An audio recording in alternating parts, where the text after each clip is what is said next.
Tiberius is here to show the way. A decade deep in the hacker's code. Web App Wednesday's about to explode. He's the master of the free pro.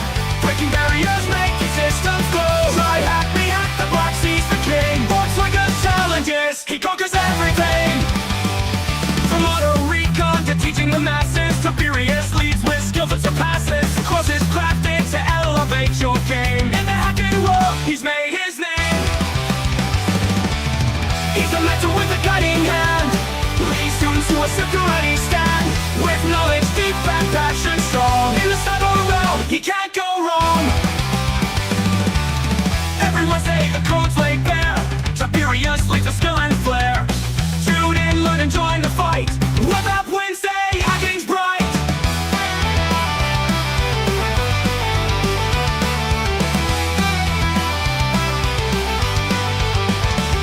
From CTS to real-world hacks, Tiberius keeps us on the right tracks. With every stream we learn and grow.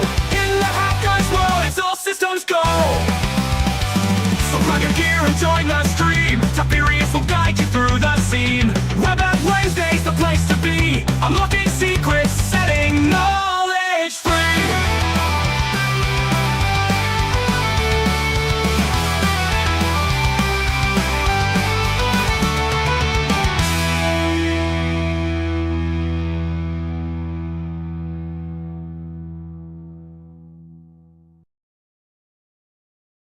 All right. Hello. I just remembered I didn't open the browser that plays the music. Let's get that done.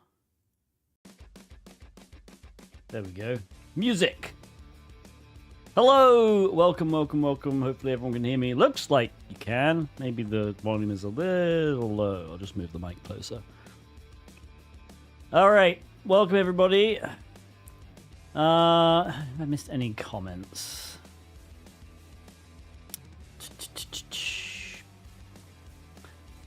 Damn, what an intro fire. Yeah, I know, right? I love it. This is like the best use of AI. Creating hype songs is awesome. Yeah, ChatGPT wrote lyrics, and then Suno did the music. Yeah. Cool. Welcome to the stream. Is the audio okay? Is my mic okay? I want to make sure I'm coming in crisp and clean. And loud, I guess. Is my battery still good? It should be, hopefully. I charged it overnight. I've only been using it a few hours. Audio sounds fine. Excellent. Excellent. Yeah. So we are streaming on 4 platforms. We're streaming on Twitter, or X, I guess, Twitch, YouTube, and LinkedIn. The chat you see over there is a combination of all of them. I'm not sure how well you can actually see it with the background, to be honest. Should I change the background? I'm going to change the background. Hang on. Let me see what I can change it to.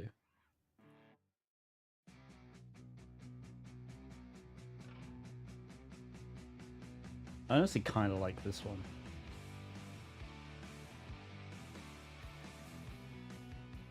There we go. So yeah, there's a merge chat on the left. New subscription right on the received. screen, I guess, technically. Dispensing gratitude. Gratitude dispensed. Blur the edge. Yeah, that might be a good call. I probably could put a blur on the actual background of the text. Maybe I'll work on that. I need to redo my entire actual setup to be honest with you. Okay. I heard the fizz of the drink. Well, that's weird because it's coffee. My coffee is not carbonated. Change the color of the text. I think it's only because it's slightly... when I switch to the actual screen, it should show better. Change the background to a Captain Hack Sparrow ship. I do have a Captain Hack Sparrow sticker. So, you know, maybe. But why do I have so many windows open?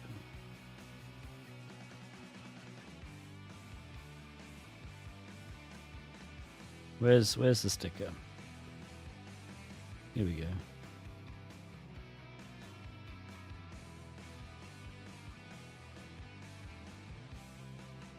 Let's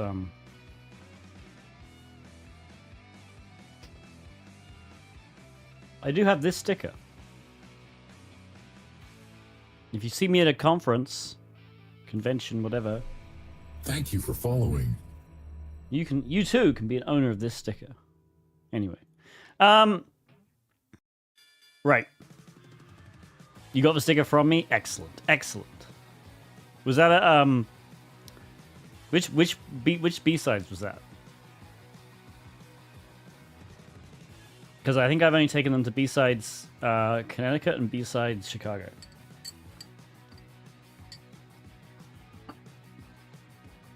When you releasing the web PT course? Yeah, I know, man. Like, luckily I think I should be able to work on it the next 2 months. It's just a lot of work. Like, my issue has always been, it's like you try and like I'm trying to make such an in-depth course, and then stuff like new stuff comes out, and I'm like, I should put that in there, and it's like, but this is a beginner course, and it's like, yeah, but so I've got to like tell myself stop and, you know, just release a course. It's not 100%, but then I can add to it. I always forget, like, I can add to a course. Like, if someone's going to buy a course, they're going to get a lot of information anyway, but I can always, you know, put more stuff in it, which I think is the plan. Okay, so currently studying for the BSCP. Is this a good cert? Is that the Burp Suite? I've heard the Burp Suite is pretty much the best web cert. Please skip it advanced also. It's definitely a beginner plus intermediate. That was the whole aim. I probably will at some point just release, like, after I've done that one, I'll probably just do advanced stuff as well. The issue with advanced is nobody buys them. So it's really tricky to do an advanced course. You kind of have to price it extra high, which sucks. To get the same amount, because I mean, it's kind of obvious, right? If you do a beginner course, it's aimed at beginners, so there are way more beginners than there are intermediates and experts, and so you have a ton of people buying it, so you can price it relatively low and still make quite a lot of money off of it. The issue with advanced courses is there are hardly any people who are buying them, so you already have to, push up the amount more, and then at the same time that puts off people. It's complicated. It's annoying. Anyway, web is so complicated for me. Too many frameworks and stuff to know. That is another issue. Like the nice thing is you don't need to know all of it to be a good web pen tester, as long as you can adapt. You got it in Chicago. Awesome. Cool. Okay. So anyway, yeah, I'm Tiberius. I don't know if I said that already, but this is Web App Wednesday, where we do web app stuff. So another thing to notice, if you are watching me on Twitter, X, YouTube, LinkedIn, that's cool. I stream on those platforms so that I can reach more people. If you do come over... Hardo 426 just redeemed the wheel spin. Thank you for redeeming the wheel spin. We'll do that in a minute. My mainstream platform is Twitch. I like Twitch. I think Twitch is honestly the best streaming platform. As you can see by the things below me, those two progress progress bars. We've got a few goals. We're trying to get to 10,000 followers. Following is free on Twitch, so if you have a Twitch account and you don't follow me on Twitch, come follow me on Twitch. Help me get to that 10,000 follower goal. I don't know what we're going to do. We'll have a party. How about that? We'll celebrate somehow. We'll have a nice party. Maybe we'll play some actual games on stream if we get to 10,000 followers. We got a lot on Monday, because low level learning, or just low level now, raided me at the end, so that was awesome of him. But yeah, I also have a sub goal. Every time we hit every 10 subs, basically we do a giveaway. And yeah, so cool. I heard your fire intro. Want to ask your expertise, a good path to learn for Burp Suite certified practitioner.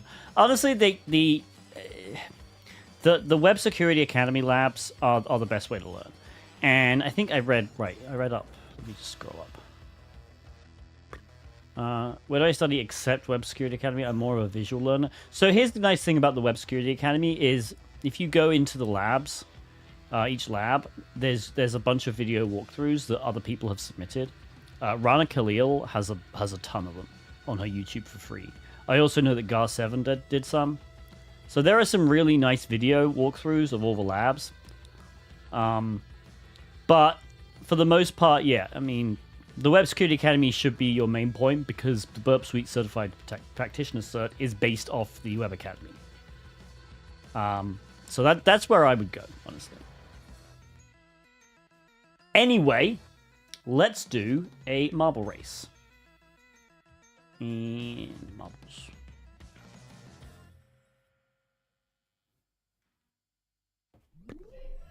Thank you for following. There we go. We got some followers. Okay, this is not a giveaway marble race.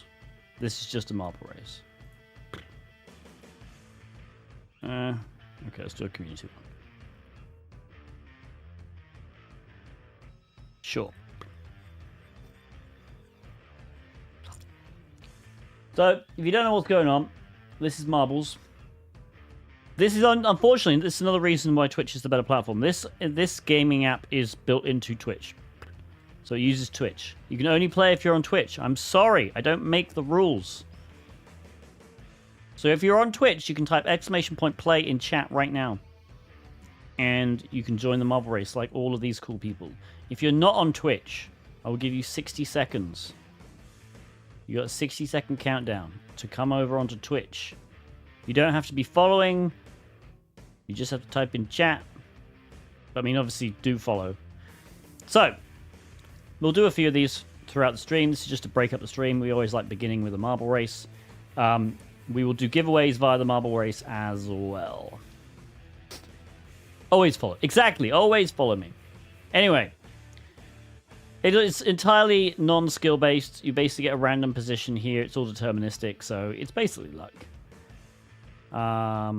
We do have a question that we ask on all of these marble races. What question do we ask, chat? Every single marble race. Well, most of the marble races. What question do we ask? Who knows the question?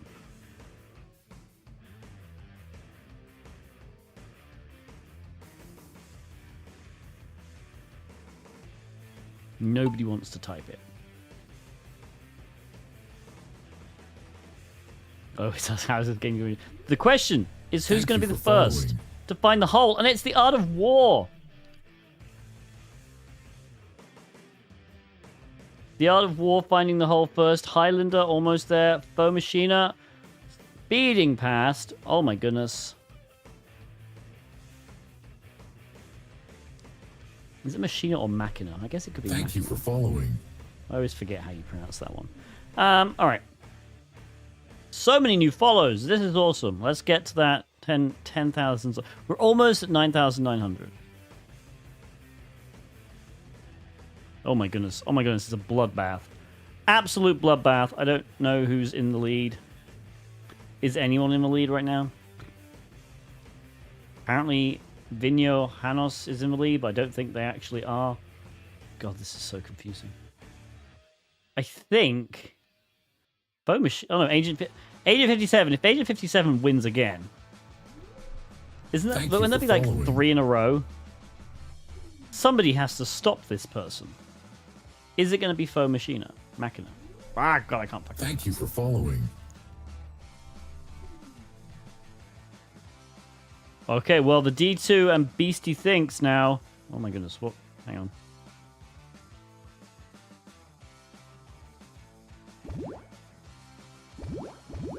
Okay, well, everyone's just disappearing. Where are you going? God damn it. This is one of these stupid frickin'... So all these teleporters, I think, are random. Okay.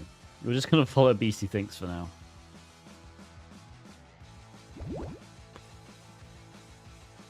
I don't even know where the frickin' end is.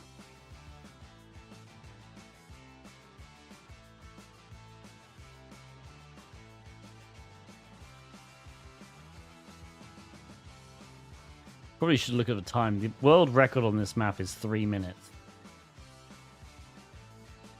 An AI song for the race? That would be a good idea.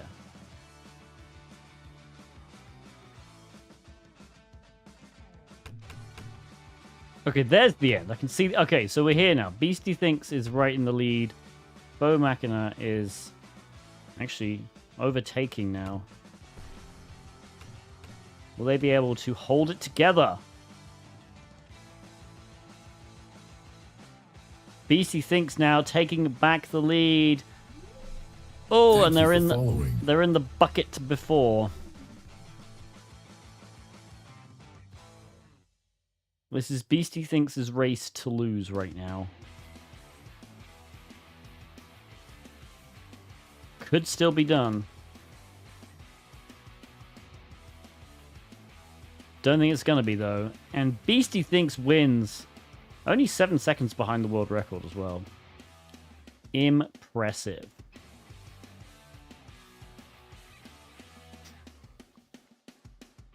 Alright. Question is, who's going to be last?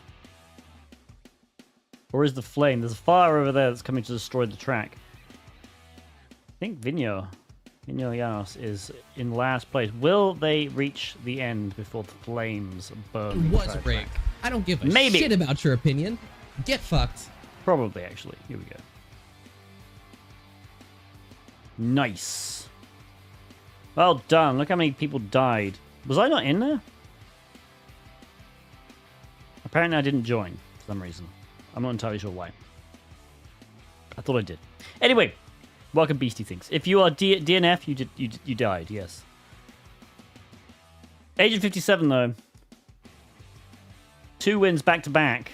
Did not win this time. I think these are season stats. Alright, cool. Let's go back. So we have a wheel spin we need to do. Let's do the wheel spin.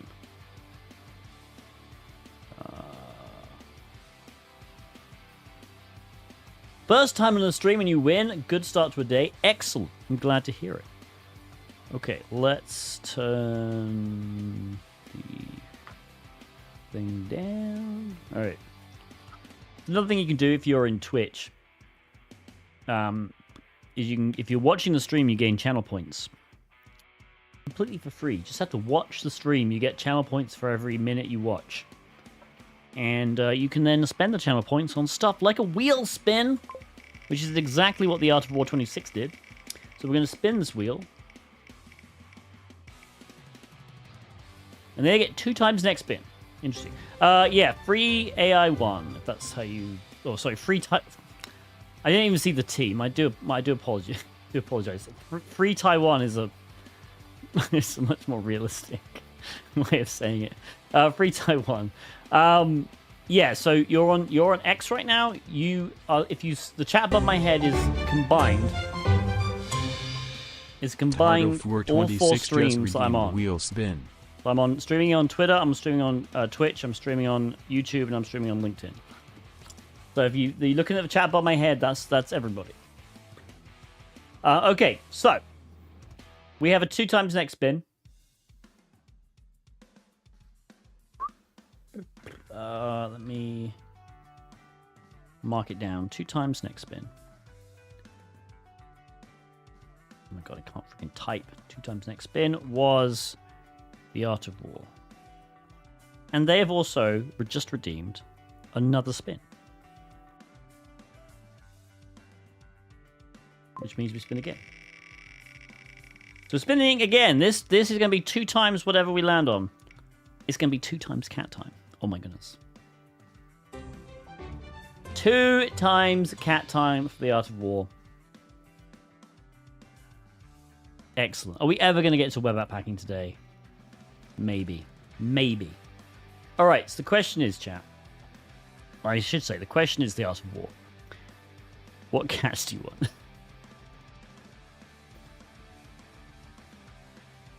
You have a choice. I can... Well, I mean, you do have a choice, but, like, there are cats that are harder to find than others. Raven is a fan favorite and is almost usually very easy to find.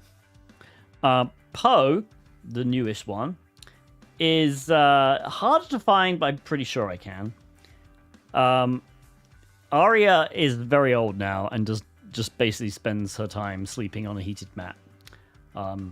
So I will disturb her if that's what you really want.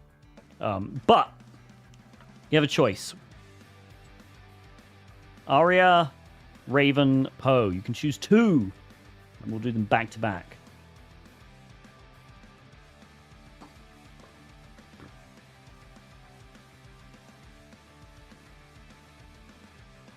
Too long timer on the wheel spin? Yeah, that's so we don't spend the entire stream doing wheel spins. The third one, I don't remember what I said. Was that Raven? You get 2.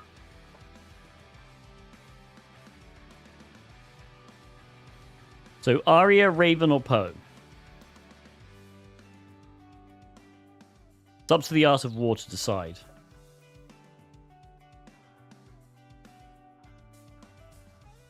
Art of War says Poe. Okay, and the other one?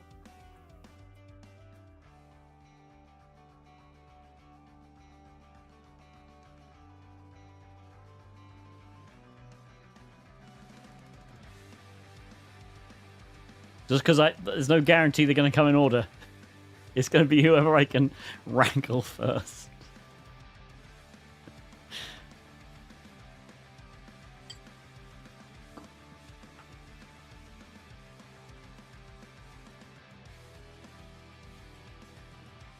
Art of War, we're still waiting. You've said Poe and then third one. I can't remember who the third one is. Arya. All right, we'll go get Arya and Poe. All right. I can definitely guarantee you we can find an Arya. All right, I'll be right back.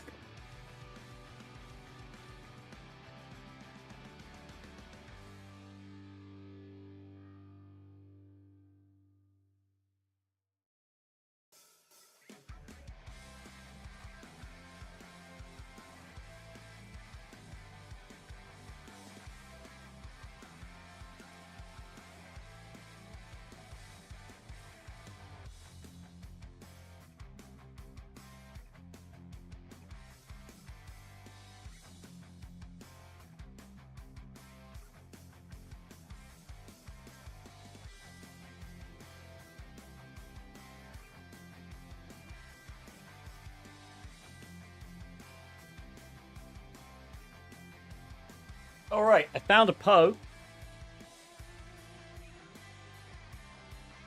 Oh my goodness. Stop struggling, baby. Look at your fans.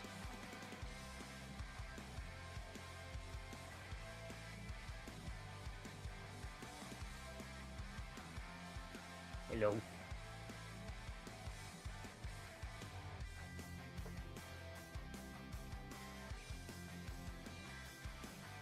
Come on.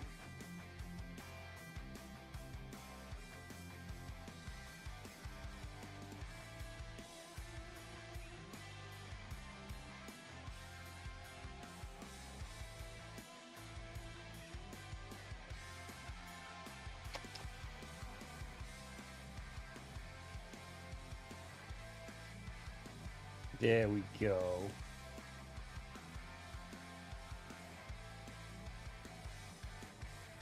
Yeah, he likes being scratched. Alright, I'll let you go. Okay, Arya now.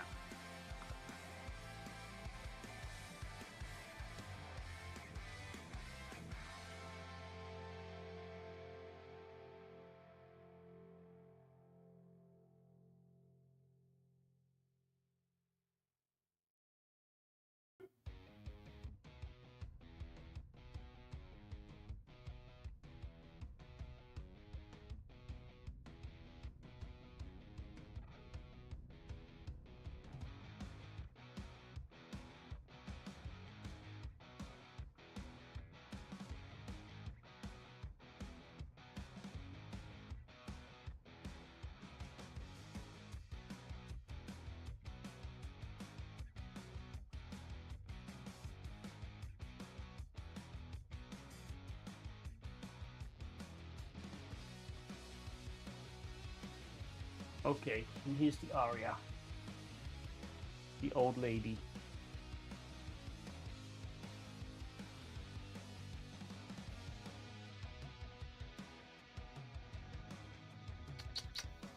Hey, Aria.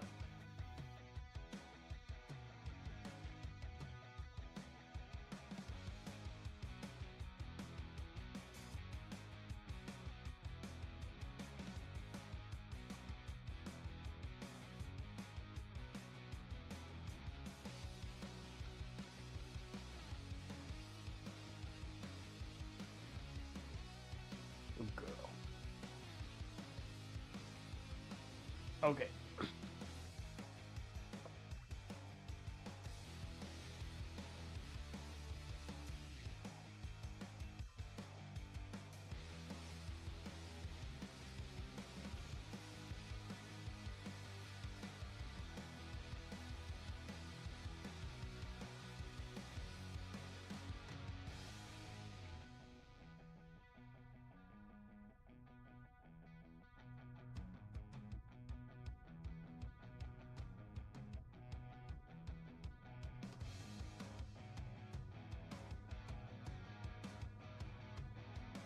Okay, so those are the kitties, and now we must do the getting rid of all the fucking fur. God, cats. Cats are so much work. They're not, but anyway. Covered in fur. What are we going to do today, chat? What are we going to do today? Suggestions. Let's have some suggestions. This is Web App Wednesday. We got web content. I did set up a completely new VM. I haven't, well, I say set up. I've installed Kali. Haven't done anything else. That's going to be interesting. Yeah.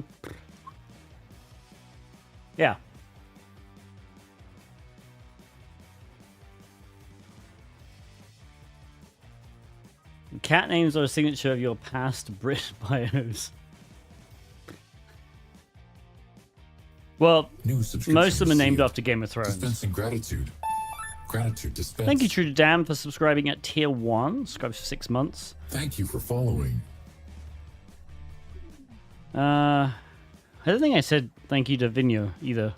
Resubscribed for 24 months to Tier 1. Thank you so much. Alright. Portswigger Academy. Okay, we'll do some Portswigger. Let me actually log in.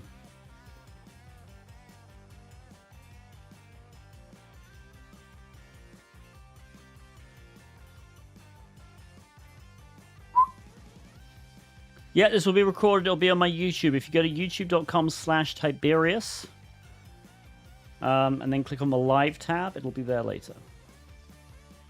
It'll actually be there immediately after.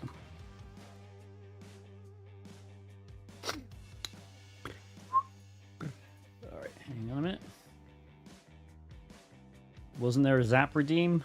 Potentially? Did I turn it off? Alright, hang on. I'll unpause it. You may have to refresh, I don't know.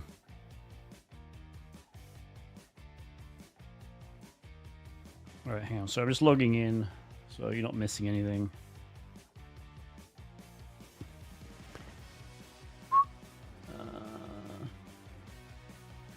Cool.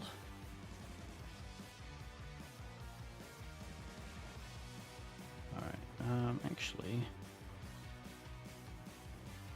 I do want to make sure I have that disabled, and then we should be good to go. Alright, let's see if this works.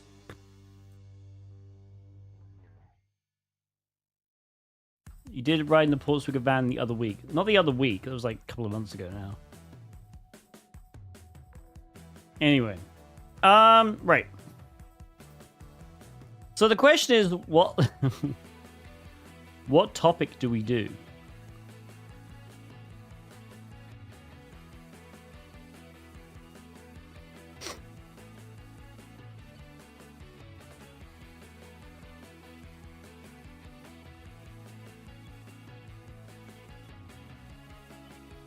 So I saw someone mention request smuggling and GraphQL. Oh, and JWT.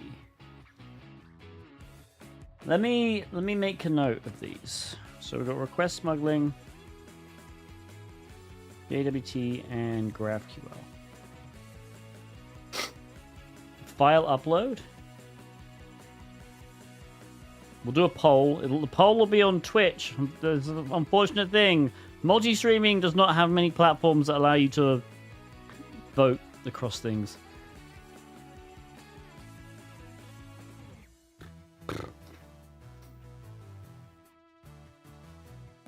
Web cache deception. Web cache deception would be interesting. I don't think I've done the web cache deception labs actually. Web cache deception is tricky because it's so rare. Right, let's do a poll. We don't do the LLM. No, we don't. I made a solemn vow the LLM stuff would never be covered on this stream because I don't believe it should be covered under web security. LLMs are not anything to do with web. Okay, so we got request smuggling. We got JWT, GraphQL, file upload, and web cache deception. Okay, I'm gonna give you guys 2 minutes to vote. That gives people who haven't got, who aren't on Twitch to come across and vote on Twitch. And why is the poll not showing? Okay, sometimes... I don't know. I used to have a poll widget, but I guess there is no poll widget.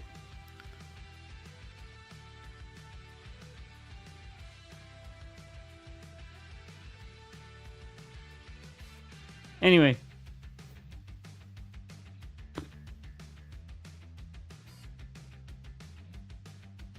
Do I study it from Learning Path or all topics?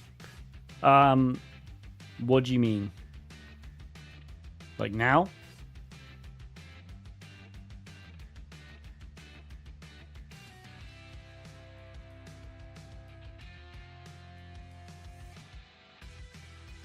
Yeah, poll is over on Twitch. So far, request smuggling is winning with 6 votes, then JWT with 4, then file upload with 2, 1 vote for GraphQL, 1 for web cache deception.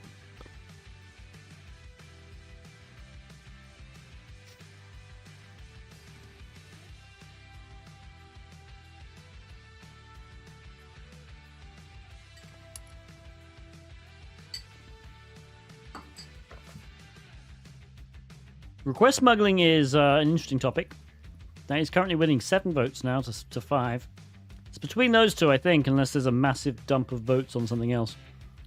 I think you've got like 15 more seconds.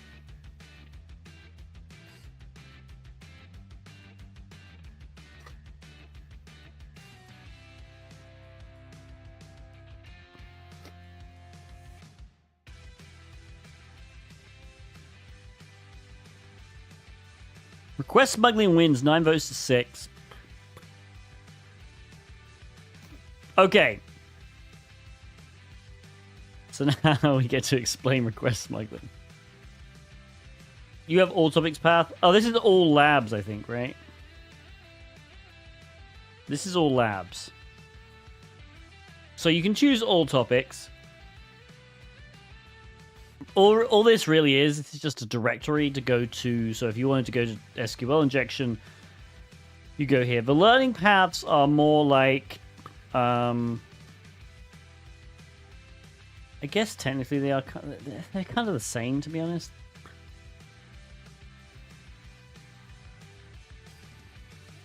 It's just a more, I guess, indexed way of going through the materials.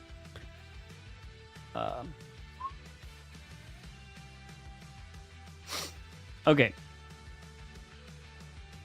I mean, let's go. I guess we'll go over learning path and do.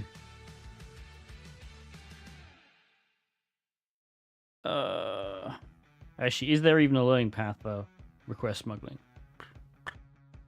I feel like there isn't.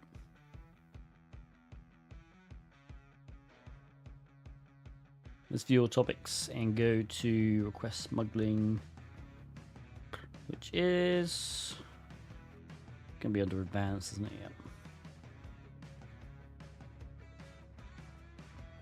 All right. Let's start up Callie. Not Callie. Let's start up Burp.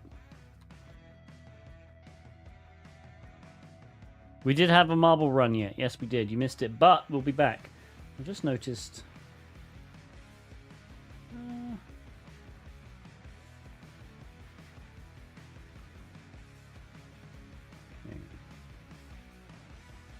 Oh yeah, these are in the wrong place. Great.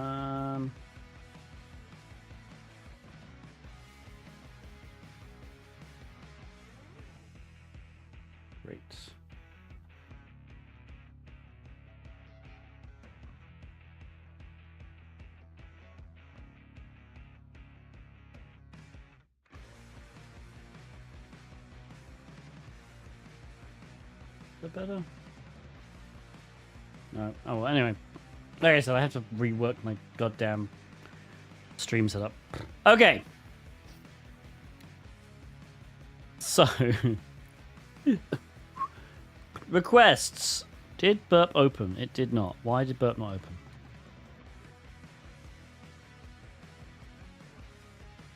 Okay. Oh, God. I think I've just opened it twice now.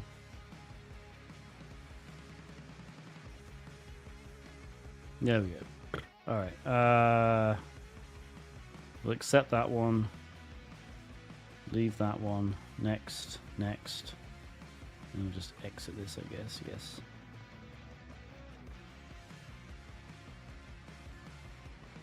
Again, this is a completely new VM. Haven't set it up. Do we have a Discord server? Yes. If you do ! Discord, I believe. Unless that link is invalid now. Let me know, though. What am I doing? User interface. Display dark. And then 16, please. If that link is invalid, let me know. I'll get a new one.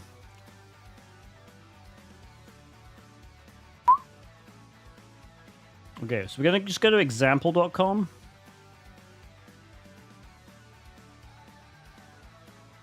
Link be fine. Excellent. Okay.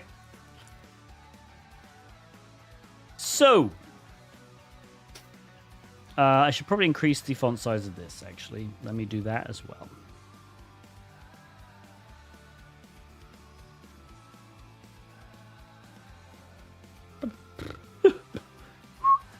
Okay, so... Great.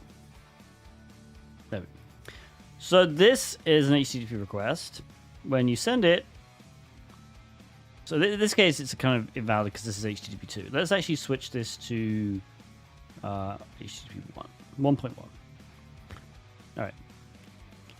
When we send this request to the web server is basically it's just waiting for it's waiting to receive effectively a blank line, because the format of an HTTP request is kind of odd, right? So you have this first line, which is basically unlike any other.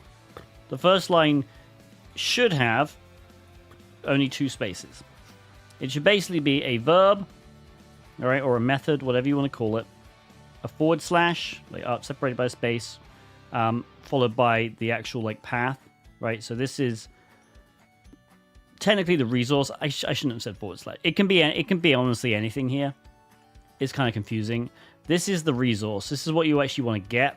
The page you want to visit. And then HTTP 1.1, which is the version number of HTTP. What does changing HTTP 2 to HTTP 1.1 change? That is a great question. So HTTP 1.1 and below is a text-based protocol. And that means basically it's effectively all this is text, right? You can see it's text, and it just gets sent as a long string to the web server. That'll change in HTTP 2. So even though we still look at requests in HTTP 2 like this, and they're all text, this is not actually sent like this to the web server. Everything is encapsulated. It's HTTP2 is a binary format. Okay, so what that generally speaking means is there are no like colons, right? So with headers in HTTP 1.1 and below, a header was always defined as, okay, well, it's a single line. It has the header key or name, followed by a colon, and then the header value, and then some kind of new line character, right? So if we turn on new lines, usually it's /r/n. Sometimes it can just be /n, right? But the point is, that's how you separate the headers. In HTTP2, that's not the case anymore. In HTTP2, there is no colon. You just have basically kind of like, think of it like a host object, or a header object, I should say. And you have the name of the header object, and you have the value of the header object. There are no /r/n's anymore. It's all basically binary. Okay, so it's a very binary format. But the point is, you can take an HTTP2. Maybe I can show HTTP2 syntax or something. I don't know. Is there a good way of showing that?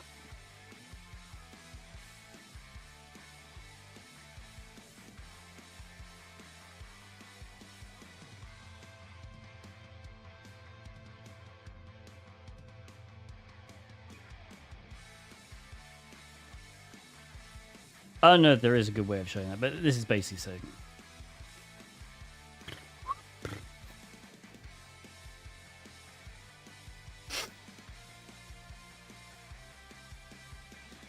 Anyway, yeah, it's complicated. I could probably open Wireshark and record the packet and show you. Yeah, the issue with that is this is HTTPS, so we're gonna have to do decoding. It's complicated, is what I'm trying to get to. Just understand this isn't a text base. But the point is, you can take an HTTP2 request, and then you can represent it the same in HTTP 1.1, like in this text format. So the requests kind of are the same, right? This is the same in HTTP2, right?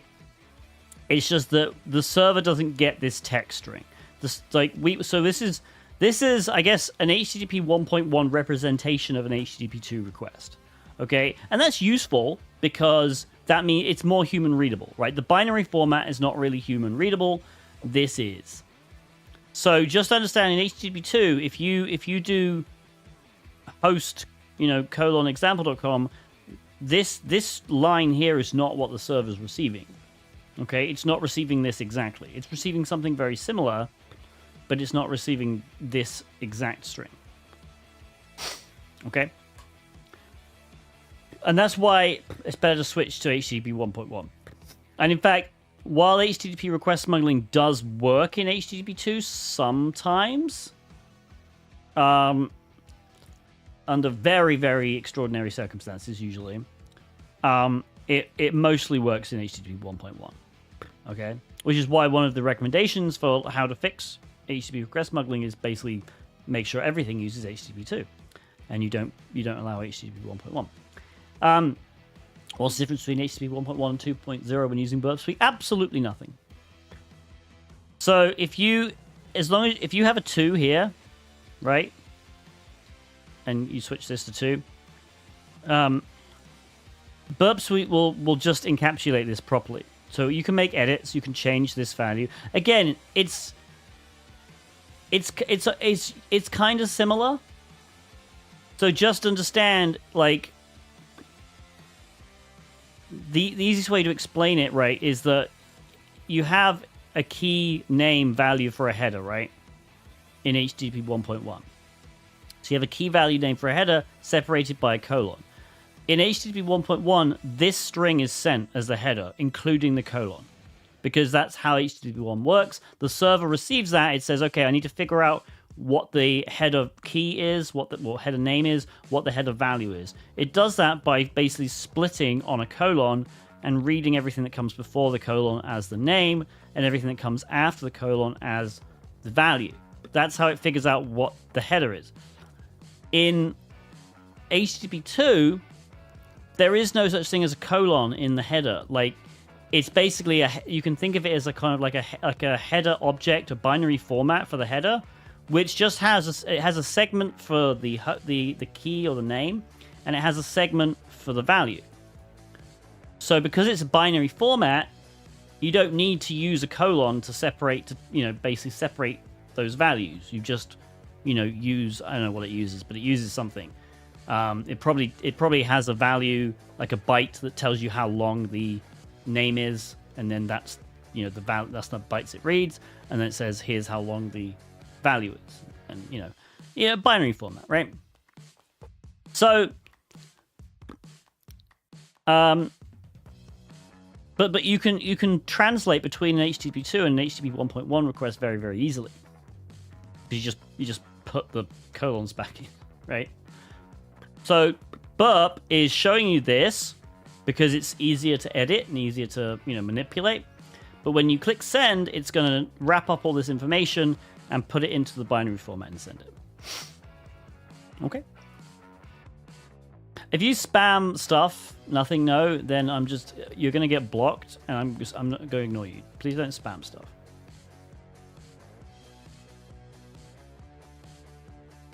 You can ask a question once. I'm sure somebody will answer you. I don't know because I haven't taken the CEH and I don't recommend it.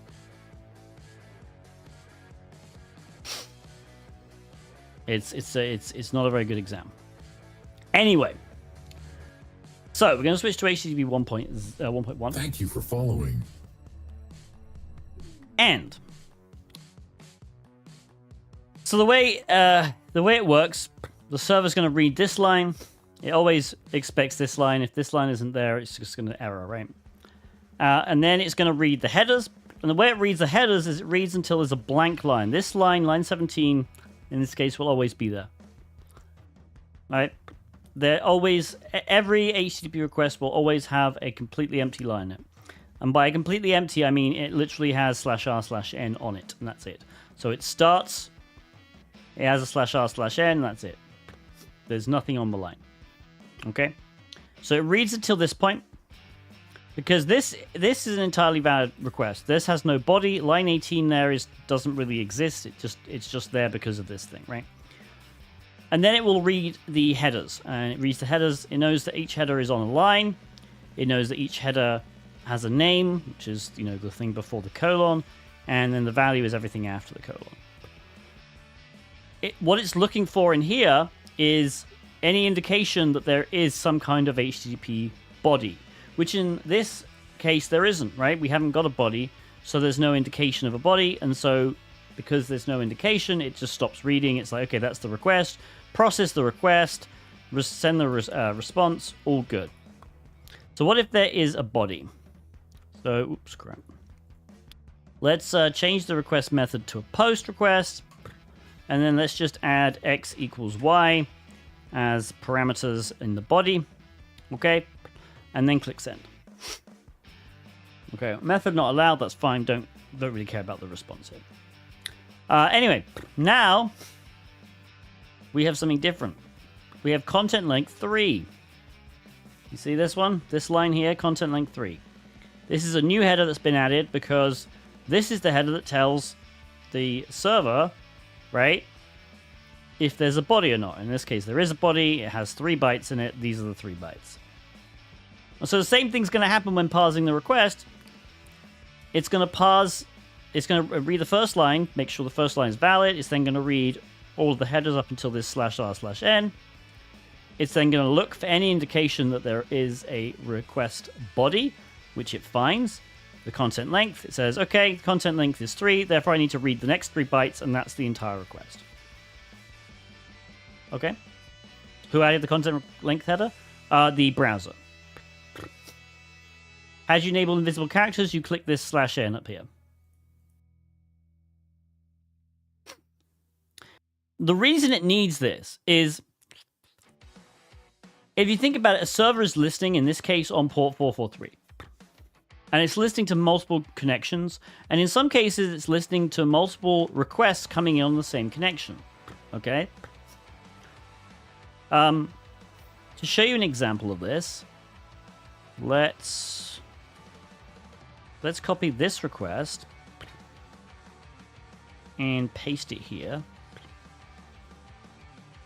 And that should be fine.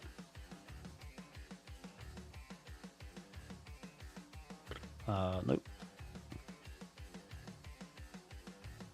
Don't update content length.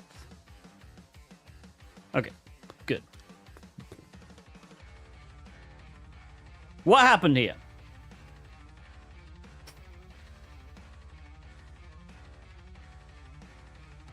Okay, maybe I should do... I don't want to accept any encoding, actually. Let me try this again. There we go, perfect. Okay. And what I'm going to actually do, I'm going to remove all these useless headers just to make it a little more easy to read.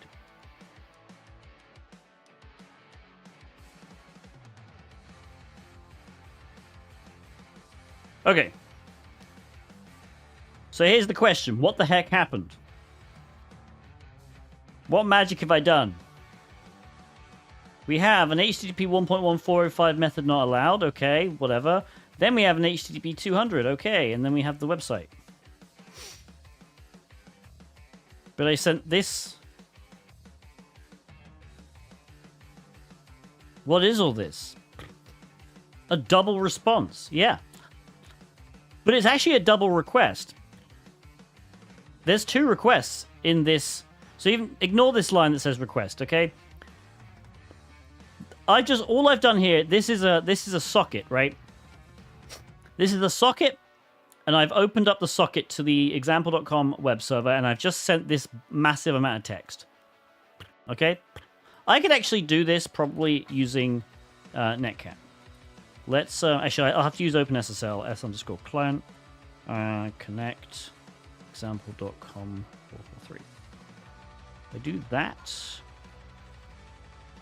did it not? Wait, why can't I?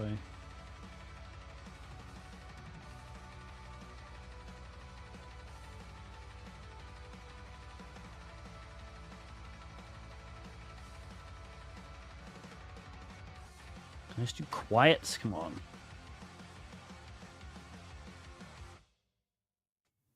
There we go. Okay, that worked. So here we go. I connected. Ignore this debug stuff. I then pasted this post request with this x equals y, and then immediately, like I didn't even put a space. I didn't even put a new line. Right? This says x equals y get, and then all of this. Right? And then as a response, this is the response. We got these. Okay. So this is the same thing. I just did that to show you this is all that Burp did. All right, because it's just sockets at the end of the day. Okay. So what happened? Well, Burp usually sends obviously one request at a time in repeater, but you don't have to do that. You can turn off all of the settings that basically mean you can't, you can turn off all the settings that prevent that, which is basically the update content length setting. So what I did was I had the original post request, which is this thing. I made sure connection was set to keep alive, right? This header. And that just tells the web server, hey, once you've done processing this request, please keep the connection alive. Don't kill the connection. Okay? And that was it. The content length stayed at 3. Okay? And then I just pasted in this extra request, this GET request. And so the server receives all this information over the socket, and it starts processing. And how does it start processing? Well, it reads this thing, makes sure it's a valid first line for a request, then starts reading everything down to this empty line, right? Processes the headers, looks for any headers that indicate that there's a content length or, that there's a request body. In this case, there is content length 3. Okay, what does 3 mean? It means read the next 3 bytes.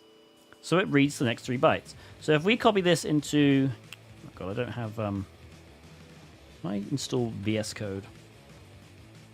Apt search... Is it OSS code or something?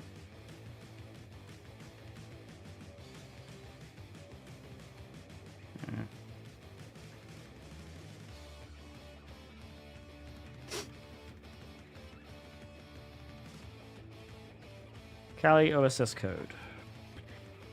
Code OSS, that's the one.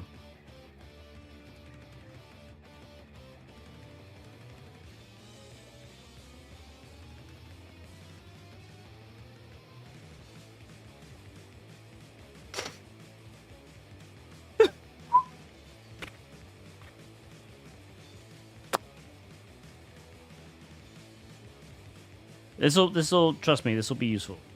And apologies, I'm setting up my VM as we go because I just didn't have time.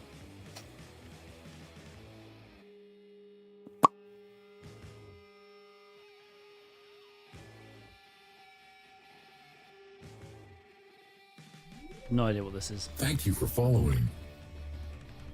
Thanks for following. Almost at 9,900. We are 17 followers away. God damn, this takes forever, doesn't it? Okay. VS Code.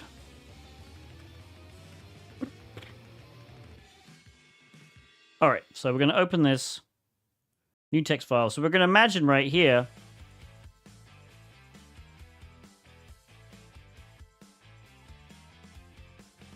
Hang on. There we go. New Edit subscription word received. wrap. Dispensing gratitude. Where's Gratitude word wrap? dispensed. Oh, awesome. Thank you. Blue Screen ZA, thank you for the 5 gift subs. Does that mean we reached our subscription? Awesome. Thank you so much. Let's manage the goal. Let's reset that goal. Thank you for following. Start new goal. So that was actually 3 extra subs, so we're going to set the goal to 7.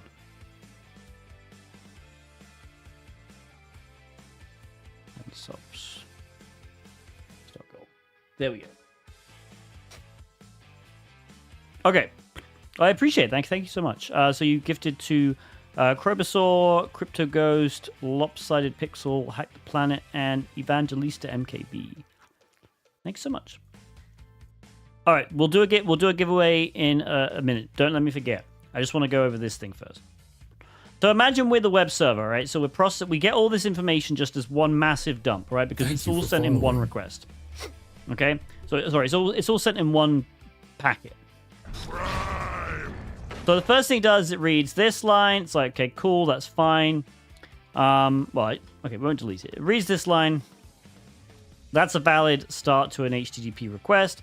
It then reads all the way down to here, right? So it's going to look out for a completely empty line. So it's reading. So actually what I'll do is I'll put my cursor down here.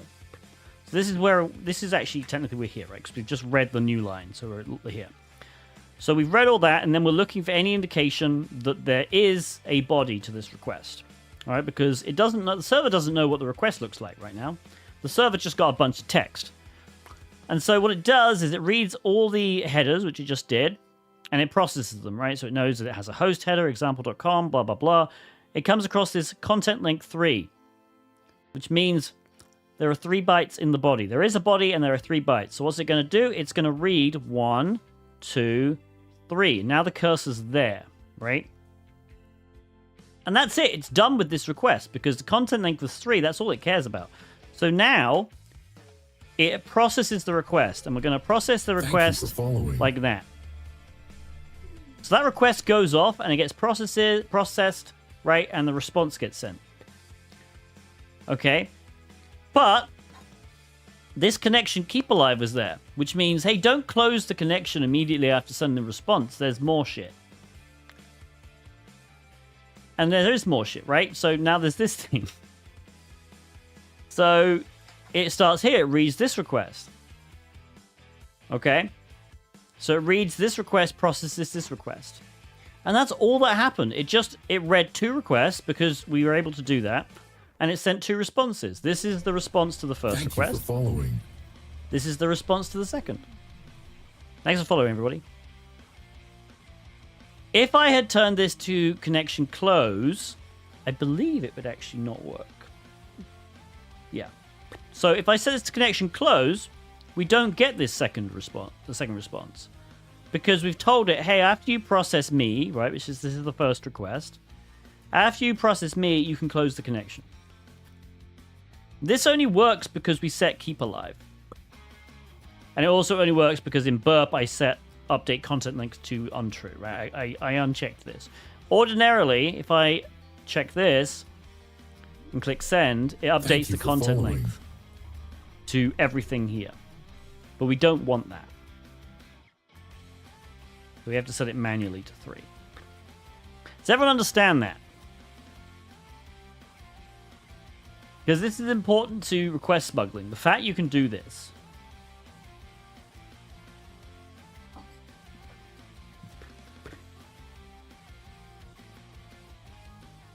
Awesome.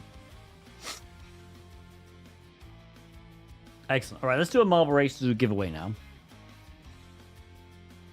Before we forget.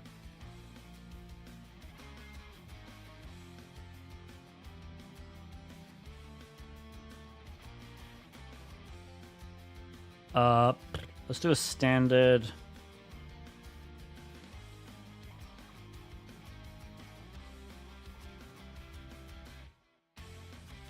Actually, you know what? Let's do the bullseye one. So this one, it's not about who is faster. It's about who gets closest to the bullseye. This will be for a giveaway for either a Hack the Box subscription 1 month, Try Hack Me, or Pentester Labs. Again, this is only on Twitch. Unfortunately, I wish we could do it for absolutely everybody watching. We can't. If you're on Twitch, though, come over to Twitch, and yeah, you can, enter the giveaway. You got 60 seconds. Well, 46 seconds. Thank you for the Prime sub, Tycho13. Exclamation point play in Twitch chat if you want to play. No, so Beastie thinks a marble race does not equal a giveaway. It's just marble races are how we do giveaways. So we usually start the stream with a marble race. But unless I say up front it's a giveaway, it's not a giveaway. However, as people who are frequent watchers of my stream know, if I win this marble race, right? If I win any marble race, technically, or one of my mods wins a marble race, I don't think any of my mods are here today. If any of my mods win a marble race, or if you beat the stream record or the world record, then we either double the voucher, or if it wasn't a marble race, if it wasn't a giveaway to begin with, we do a giveaway. So in this case, there is a I don't think there's a world record on this map we can actually beat because it's not time-based. However, if I come closest to the center, that means we're going to do a 2-month giveaway.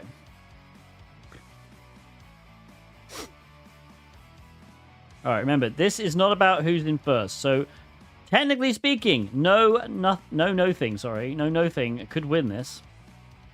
if they can get over the hump. This is about who comes closest to here. Oh, well, they actually... Why do some people have splats? Okay, I'm definitely not winning this one. Oh my goodness, Bagdawn. That's pretty damn close. I think Bagdawn currently is the closest. Well, no thing beat the flames, though. I don't know. That looks pretty good for Bagdawn right now. Bagdawn is the winner.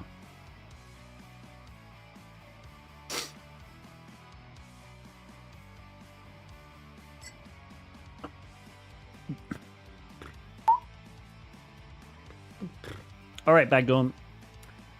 Here's the question. Which kind of voucher do you want?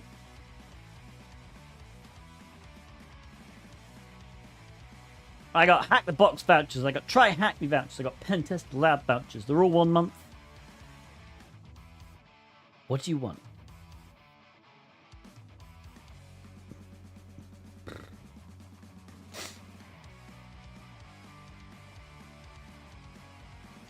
Let me know in chat.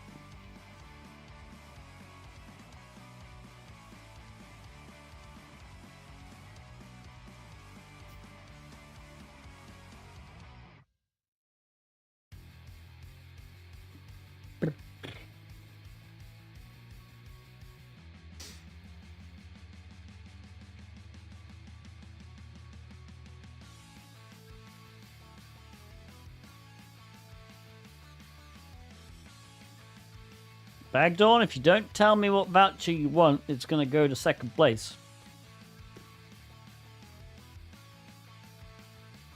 Going to give you a few more.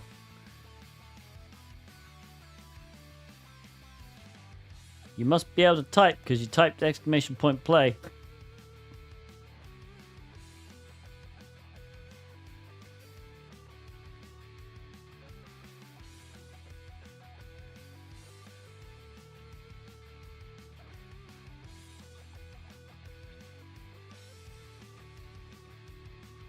All right, well, Bagdawn has left. Pedromere. Yeah, Pedromere wins the voucher. What vouchers available? Hack the Box, Try Hack Me, Pentest Labs, 1 month vouchers.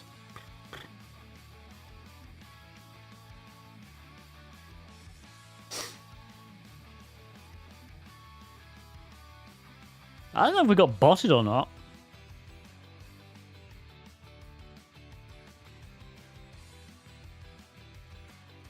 One sec. All right, you're holding up the stream. Nah, you're good. Yeah. So, Hack the Box. Cool. All right. Hack the Box goes to Pedromere.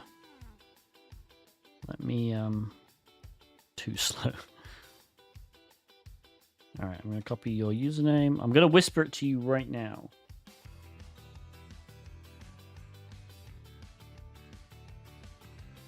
Oh, this user has turned on block whispers from strangers in their privacy settings. Pedromere, you're gonna have to turn your block whispers from strangers off so I can actually get this voucher to you. Don't worry, you've got it.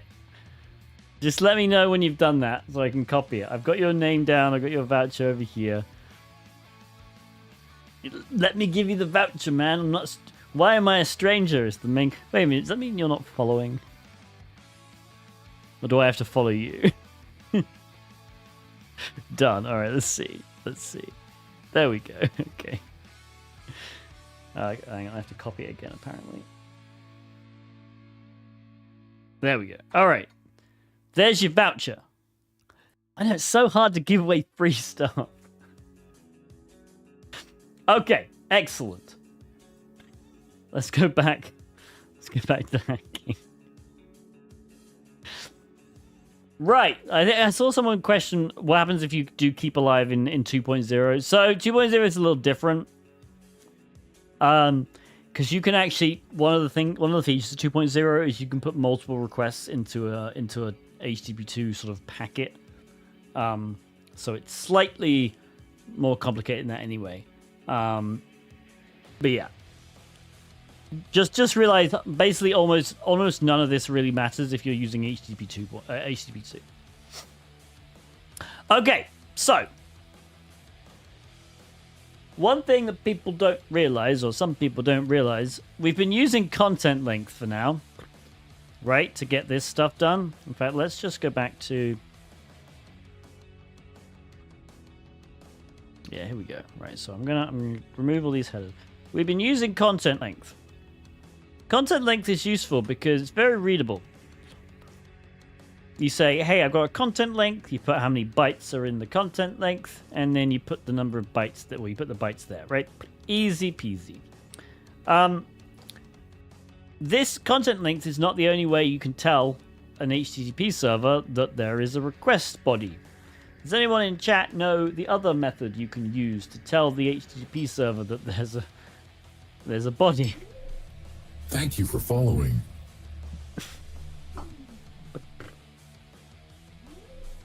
Thank you for following. Update? No. Thank you for the follows.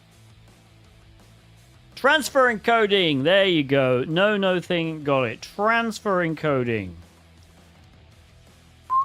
So you can use this transfer dash encoding header. And I'm sure there are probably options. Chunked is the main one. So, what does this mean? Chunked. Chunked means you can literally encode this body into chunks of data. And the way it works is you put the number of bytes of a chunk, right? So in this case, there are 3 bytes. We put 3. Okay? Then you put your bytes. And then you got to end with a 0 byte chunk. So whenever you reach a 0 byte chunk, that's the end. Okay? So this should be fine. Oh no, hang on, let's do that. Thank you for following. A 0 byte chunk still needs new line characters. There we go. Good. Maybe we should do I wonder if we can start like a web server that just echoes back. Let's install Apache. PHP. Yeah, it's gonna be too difficult, isn't it? Is there a server on the internet that just echoes back? Echo server, let's see.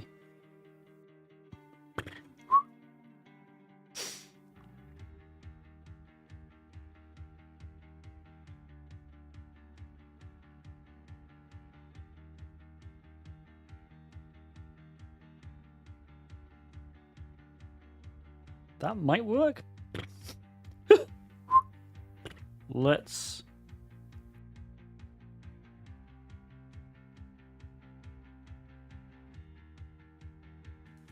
just do a post request, I guess.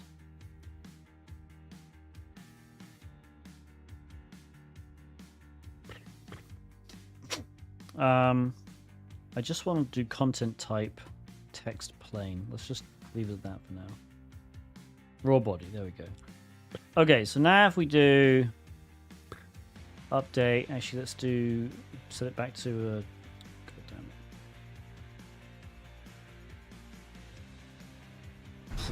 One.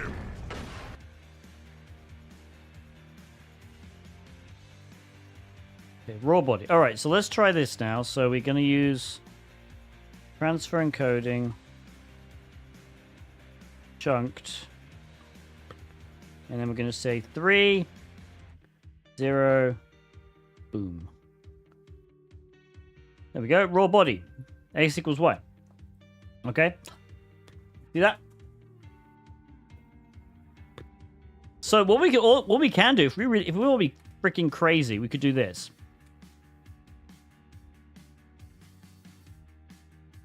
Right? So we're saying, hey, we got a chunk here that's 1 byte. There's the byte. We got another chunk here that's 1 byte. There's the byte. We got another chunk here, 1 byte. There's the byte. End with a 0. This should be the same. This is an identical request. Tiny Warrior, thank you for subscribing with Prime. And look at that, it worked. Is that how an HTTP2 request looks like? No, this is just JSON. Okay, but do you understand this now? Does everyone not understand what's happening here? All we're basically saying is so we're encoding the body now in this chunked encoding. So this is just an encoding. Okay. The body, the value of the body is still x equals y. It's still only 3 bytes, but we've encoded it into a kind of I mean it's basically almost like a format really. It's kind of like a binary format where you have hey, there's this many bytes coming, there's this many bytes coming, there's this many bytes coming. Okay? So here's the other thing, though. If we want to do, let's say we don't want to do x equals y. Let's say we want to do name equals Tiberius. And we want to do it in one chunk. All right? So we want to do this. So we select how many bytes are there. That is 13 bytes. So we put a 13 there. And this, right? And then send. And that's going to fail. Because I have kept something from you. And that's this thing. This is not written in decimal. This is the hex value. So what we have to do, actually it's not 1-3, it's D. So if we replace this with a D, cancel and send, it works. Okay?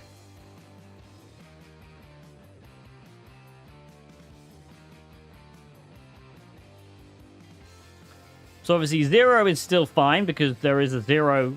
0 in decimal is still 0 in hex. But once you go above 9, you potentially have to start using hex characters. Okay? But it's the same thing. All we're saying here is there are D number of bytes in this chunk. D is just 13. And so it counts the next 13. And then it says, okay, there's 0 bytes in this chunk, and there are 0. Cool. Okay, why is this a problem? This is a problem because what happens when you do this? Like 20 or something, I don't know. How many bytes are there actually in this? 23? Are there actually more? No, there are 23.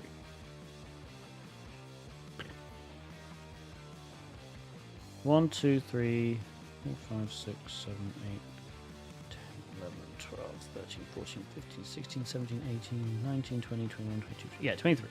Okay. What happens if we do this?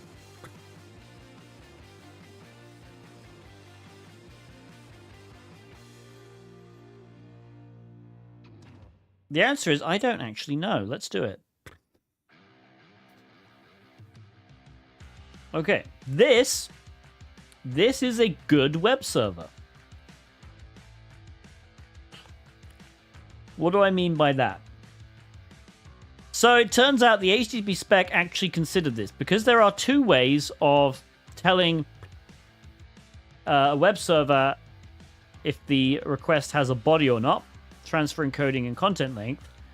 So somebody back when the HTTP spec was being written, was like, okay, well, what happens if both are specified? Like, both should never be specified, but as we all know, nobody actually follows the damn spec. What happens if both are specified? And so, if both are specified, the web server is supposed to use transfer encoding. If transfer encoding is ever here, the web server is supposed to use it. And as we see, it did. It did because if it hadn't, we would have got D, new line, name equals Tiberius, new line 0, and then some new lines. Okay, if I took out this transfer encoding, if I just delete this, I don't know why it's being so slow, but if I delete this and resend, then the body is there, all right? That's the content length body. If we let the content length decide, this is what the body should be. But if I put the transfer encoding back in, this is the actual one. Okay? What if the transfer encoding and content length values are different? Well, I mean, in this case, they kind of are, right? But you've hit the nail on the head, right? So, this is a good web server. It's a good web server because it follows the spec. If there are both headers, which there are, and one is a transfer encoding header, it's going to use the transfer encoding. Okay? However, there are some bad web servers out there. There are some bad web servers which, if both headers are present, they will do whatever the content length one says. And this is particular. So this wouldn't be a problem if. So maybe it's time to explain how the web actually works. But so in the web, we've got the client, which is a browser usually, right? And it would be lovely to think that they just connect to the web server. They send their request to the web server does whatever the request says and sends back a response. Thank you for following. This would be lovely if this was how the web worked. This is not how the web works. In reality, God damn it. In reality, what you have is a load balancer, and then maybe you have a WAF, and then maybe you have some logging stuff, I don't know. And then you have the web server. Well, the DNS won't handle HTTP requests. All we care about is stuff that's handling HTTP. So, this is how modern web stuff works, right? So, requests just get passed between everything before they even reach the web server. Okay? And if all of these devices, all of these things handling the request, if all of them do the same thing, so as long as all of them treat the if there's a content length header and a transfer encoding header, as long as all of them treat it the same way, so it doesn't matter if all of them are good servers. If all of them are good servers and they read the transfer encoding over the content length, then nothing bad will happen. If all of them are bad servers and they read the content length over the transfer encoding, nothing bad will happen. Following. Basically, if you're all good or if you're all bad, it's fine. But yeah, exactly. If you have 3 good boys and 1 bad boy, then you're screwed. If you have 3 bad boys and 1 good boy, you're still screwed. Doesn't matter. It takes 1. All it takes is for 1 to be out of line and all hell breaks loose. Because that's what HTTP smuggling basically is. We can smuggle requests by messing with the actual content length and transfer encoding header. And basically, this is kind of how it explains it. So if we zoom in, actually, shall I do?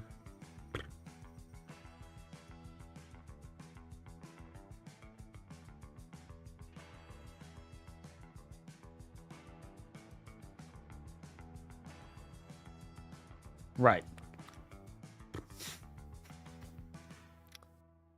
One in the array of the connection. Yeah. So the way we can do this, so in this case, there are different types of vulnerabilities. So realistically, all these smuggling happen between two servers, right, that are handling stuff. And request smuggling vulnerabilities, there are 3 types. Why is it so slow? I don't understand why it's so slow. There's 3 types. There's CLT, TCL, and TTE. Now, we probably won't even get to covering this one. This is kind of complicated. But the point here, CLTE means the first server in the chain favors the content length over the transfer encoding. And the second server prefers the transfer encoding over the content length. Okay? TECL just means the exact opposite. The first server favors the transfer encoding over the content length, and the second server favors the the content length over the transfer encoding. No, I think I've got like 16 gigs of RAM on this.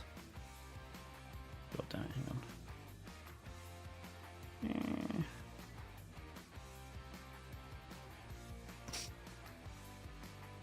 No, 8. 8 should be fine, though.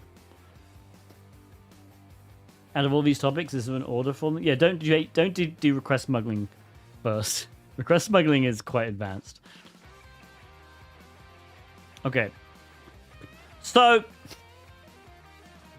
we'll talk about CLTE. And we'll talk about we'll use this request. If we sent this request,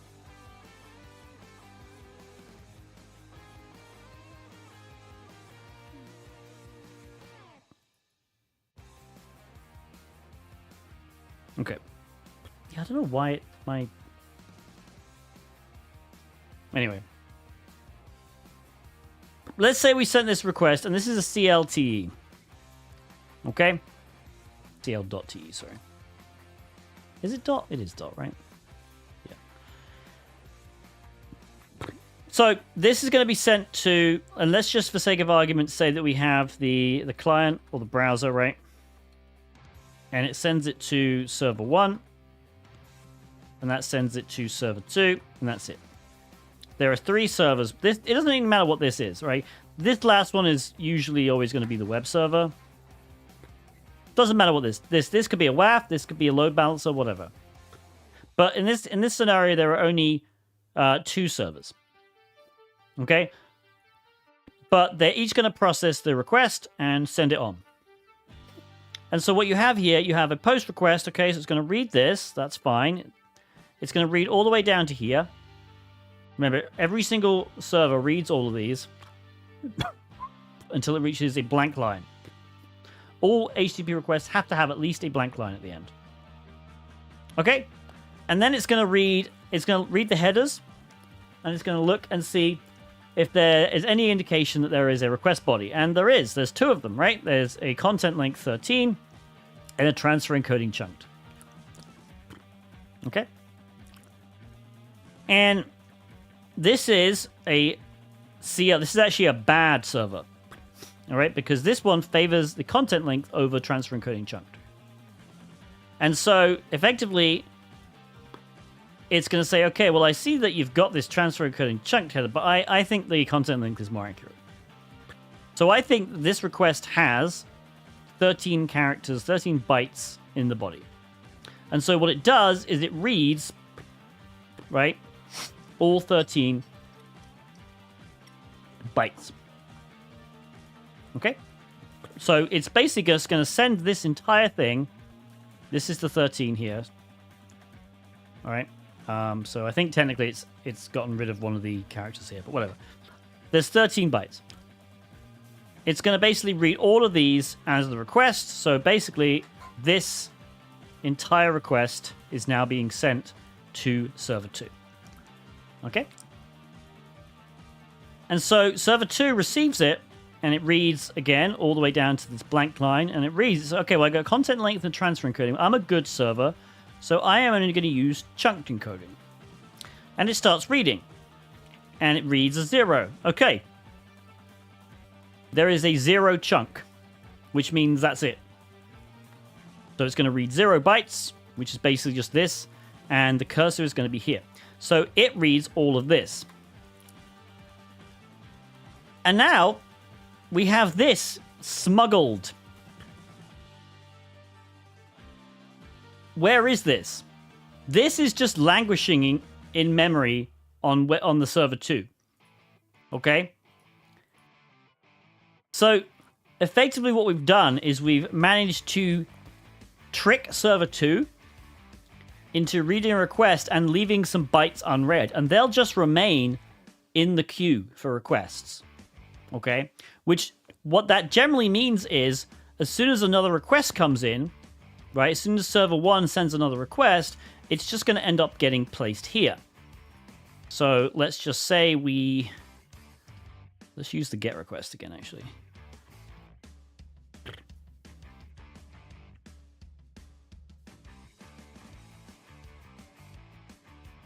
Oops. So as soon as server 1 sends another request through to server 2, let's say it sends this get request. Now what have we done? Well, server 2 is going to read this, and remember, it's still here. It's still just the cursor in memory is still here, so it's going to read smuggled get. Okay. And so what we've done is we've smuggled effectively a prefix onto whatever this request is, and this request might not come from us. This could be a legitimately another person's request. So the whole danger of request smuggling is that you can smuggle prefixes onto requests, right? Other people's requests. And you might think, okay, but what can you really do? Because smuggled get is just going to cause an error. Well, that's kind of bad already if you can just make people's errors, make errors appear on, you know, other people's responses. But realistically, if we go back a few steps, let's say that, you know, this is us, we're the evil people, right? Maybe we do get logout. Oops.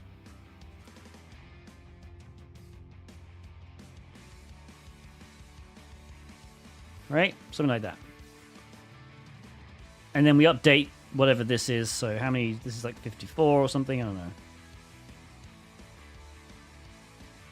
So what's going to happen now is we've actually smuggled an entire request through, and this is going to be executed.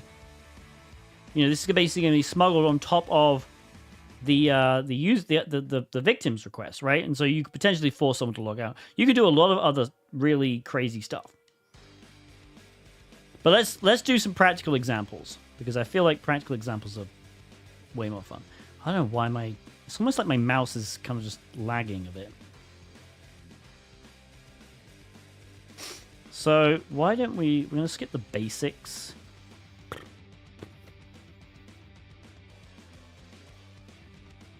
Let's go to the labs and see. Go time.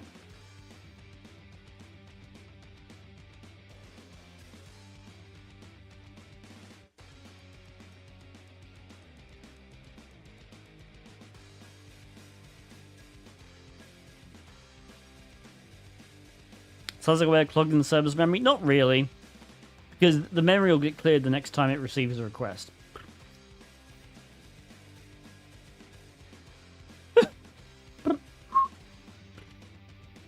Okay.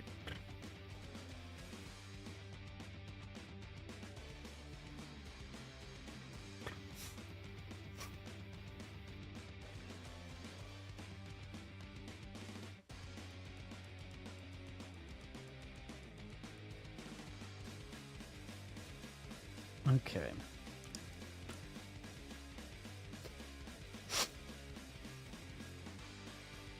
Right, we should be able to do this then.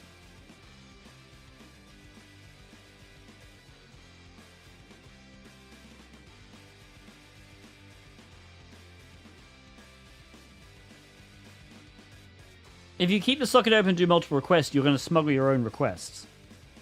Like, you're going to basically prefix on top of your own request.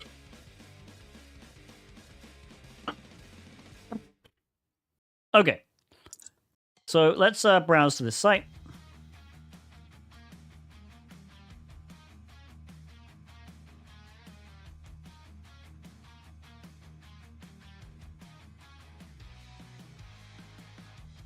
God damn it.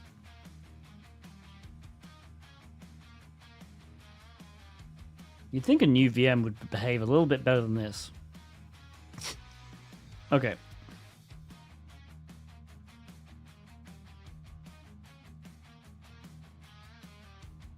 I'm just going to refresh it. I haven't installed VMware tools. Maybe that would be better, to be honest.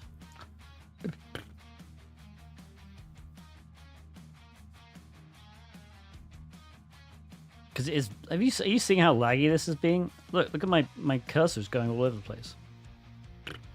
Base OS is Windows. But the thing is, I have an old VM that works way better than this one for some reason.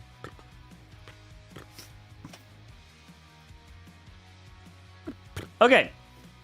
So the point here was, let's turn Inspector on and go. We don't want to use HTTP 1. The point here is if we try and get /admin, path admin is blocked. Okay, the front-end web server is blocking this. And we can see that if we do admin, right? Path admin is blocked. Okay. So what we're going to do, change request method.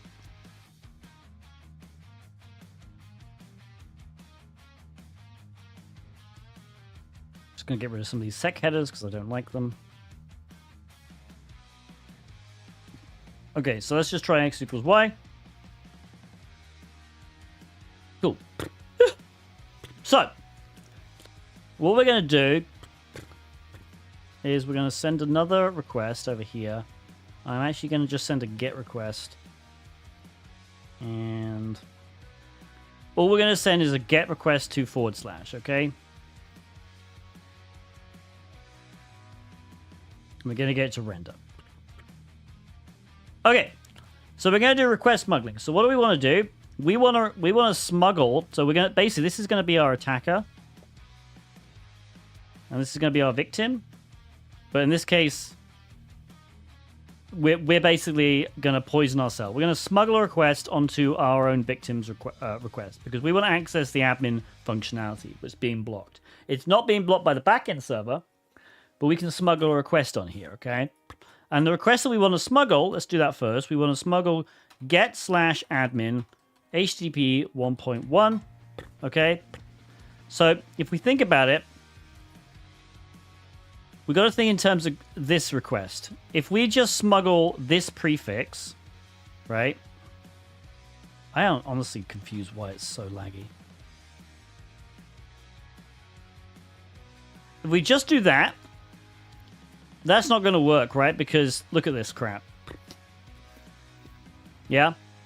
What we actually need to do is we need to effectively push this onto a new line.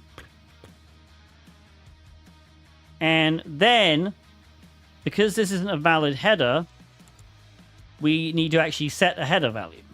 So, the easiest thing to do is just do something like, I don't know, x smuggled with a colon and a space.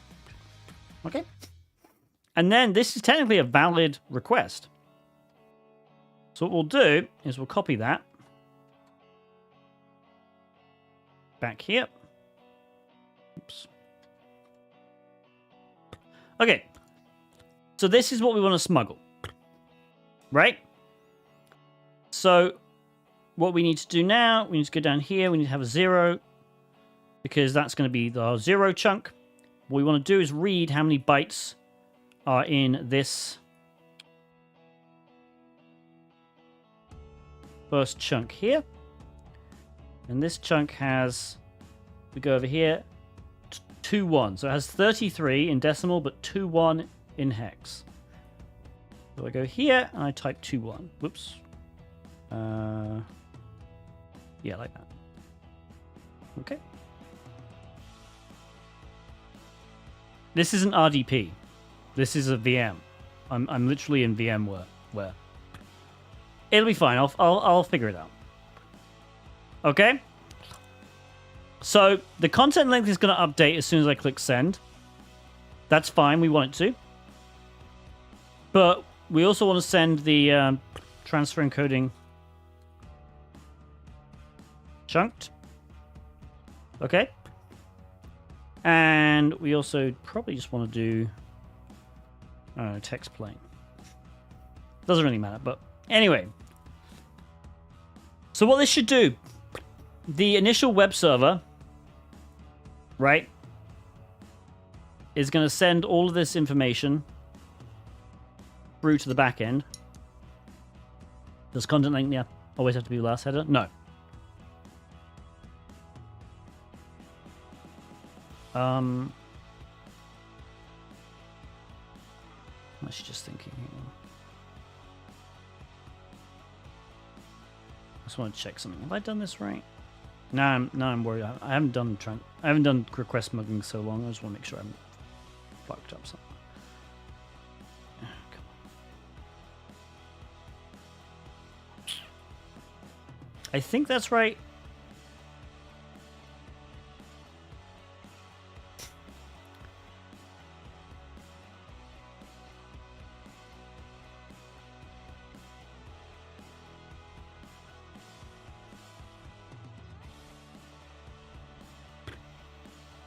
No,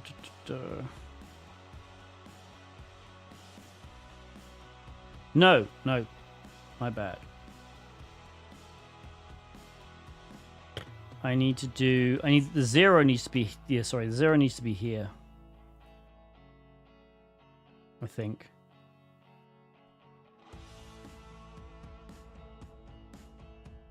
Oh, hang on. No, confused. No.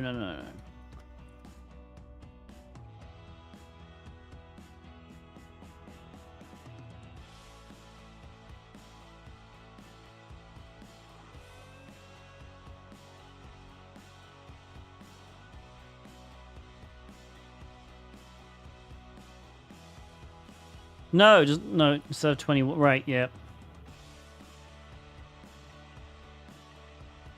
Yeah, no, I got confused by TECL. Yeah, we need to do this. Yeah, okay. That's what we need to do. All right, ignore me. I was thinking of TECL. So this should be fine now. So if I now send this, that goes through fine. And now as the victim, if I just send another GET request, we get a different error though. Admin interface only available to local users. I didn't get the admin.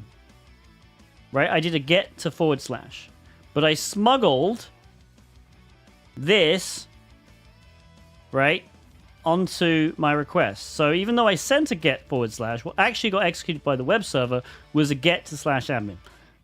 But now it says admin interface only available to local users. No cookies? Well, the cookie's here. So remember, if I copy this, so let's go here. This is what my victim, or me, right? This is what I'm sending. But what's actually being executed on the server, what the request that's actually being executed is this one. So it's going to do a get to /admin. This is a nonsense header that just gets ignored. Then there's a host, cookie, everything. Everything else is the same. So, but it does say, though, that I need to be... only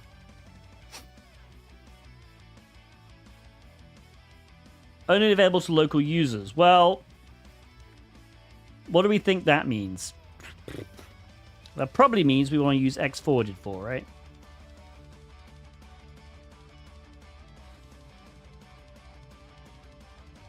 Probably means we want to do that. You want to trick the backend server into thinking it's coming from somewhere else. Okay, nope. I wonder if we can actually do a trace.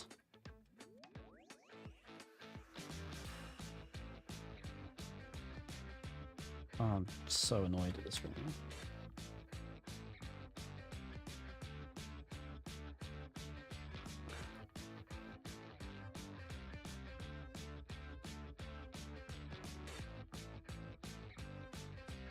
Guess not.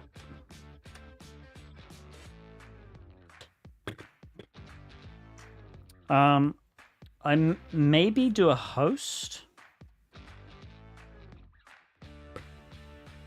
Are we logged in? Should be logged in. What we can actually do is just force this into the body here. We could just do that.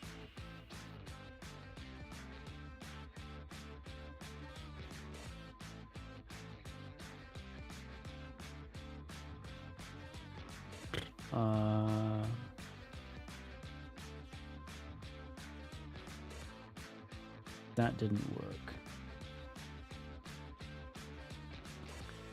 I imagine it has to be... Let's just make sure it's working again. Hang on. Only available to local users. Let's look up some WAF bypass. I guess we could just paste them all in. So... Web Security Academy...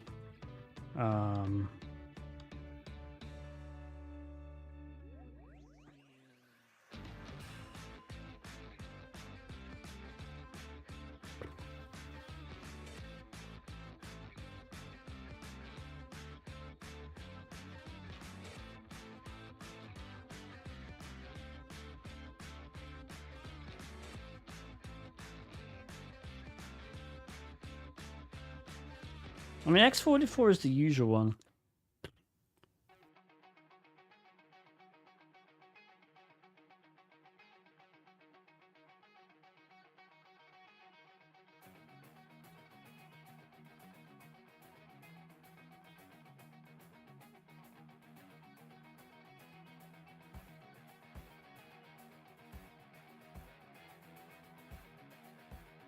I do have a list.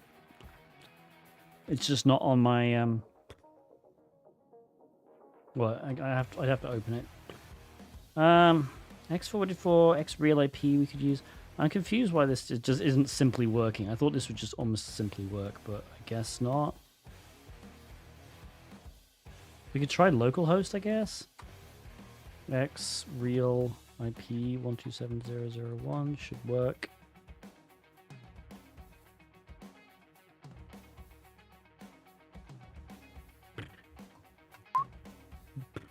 Are you logged in? I mean, yeah.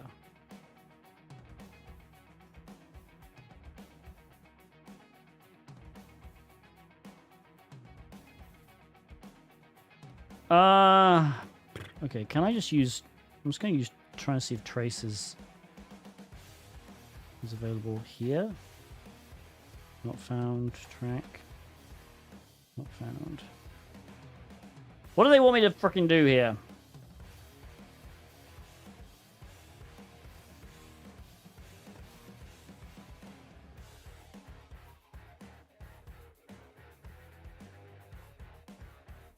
Just guess a damn header? Yeah, victim is the wrong word, but I'm actually attacking myself. I just use victim because that's, you know, standard. All right, I'm just going to read what the hell we're supposed to use for the...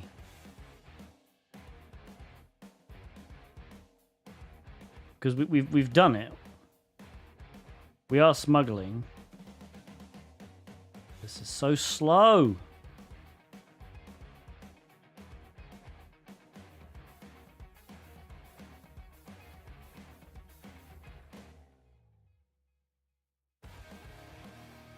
Oh, it's supposed... So I was right... Okay.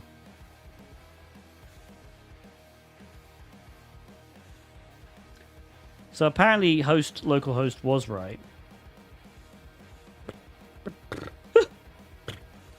I just need to make this a post request and put a content link on it. Which is kind of stupid, to be honest. That should work, I guess. We don't actually need the X smuggled, but I'm going to leave it there anyway. Like, to be honest, it's kind of annoying. There we go. All right. Content length the 88. I don't know why it should need to be 88. Oh, you mean this? Here? Yeah, this is fine. This was fine. All right, so the only reason that... So I guess they wanted us to use host localhost. So if I'd just done this... Right, let's copy that across and see why that wouldn't work. So again, this is the request we're smuggling onto. So this wouldn't work because now we have two host headers. We have host localhost and host this one. Yeah.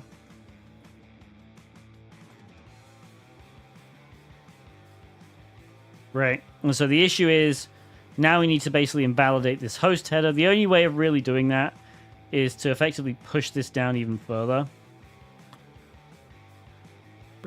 Right? So to make more requests. So I guess probably what we could have done is done a get request. With just that and push that. Yeah, maybe that would work. I'm going to try that. Hang on. So I want to use a get request. And then I want to use...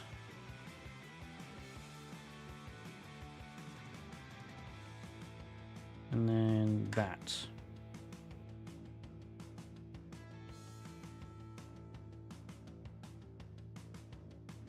Send.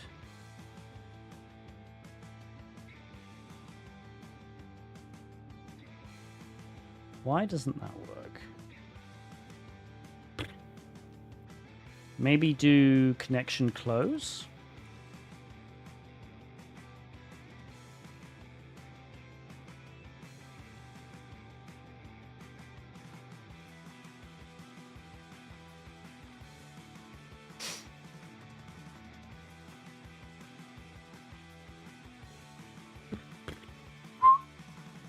Do connection keep alive? No, this doesn't.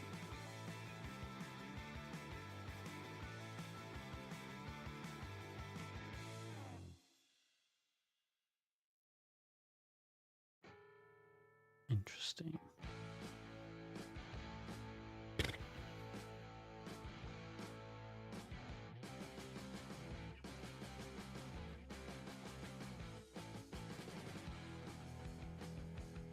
Try content length 1. Maybe the way they built it, yeah, maybe. Content length 1 works. I'm not entirely sure why.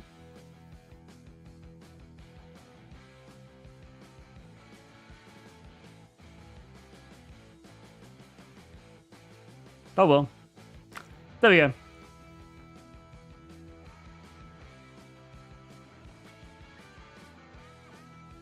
Okay, so now basically we have this.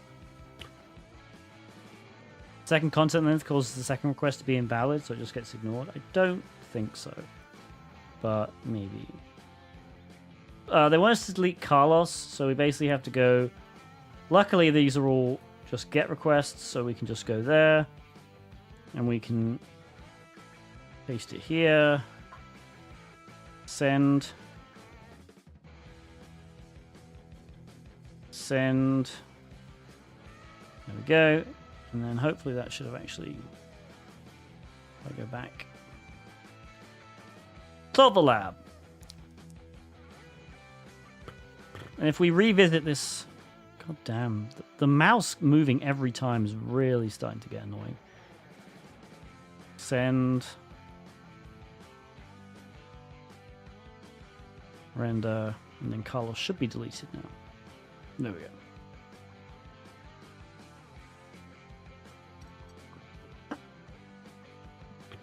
What happens if someone is doing the same attack on the same server at the same time as you now? Will this...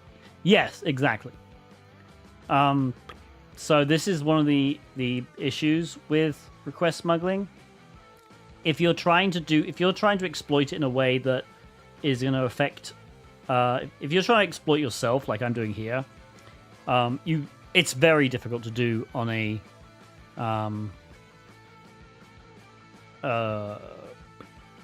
on a very busy server. If you don't care about who you're exploiting, if you're trying to exploit somebody else, that becomes very easy to do on a on one of these servers, on a busy server, because literally you can it doesn't matter who you're exploiting. Switching your mouse to USB 2 emulation, maybe. I probably should install VMware tools as well. Hang on, where's Callie? Maybe we'll try and do that now, because I've been streaming 2 hours. So what we'll do... If there are any questions, let me know. Apt install open VM tools, desktop, and Fuse.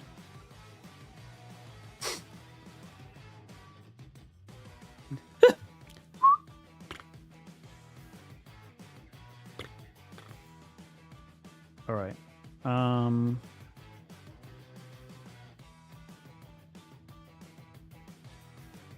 Kali tweaks, virtualization. Yeah. Did that do it? Cool. Okay.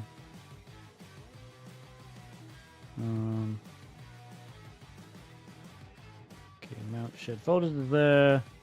Restart VMware tools should be there.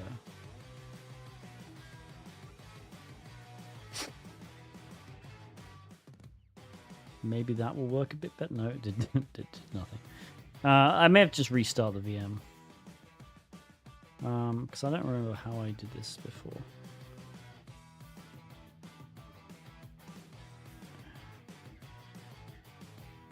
VM. Manage. I don't know if the command failed or sometimes it just says that.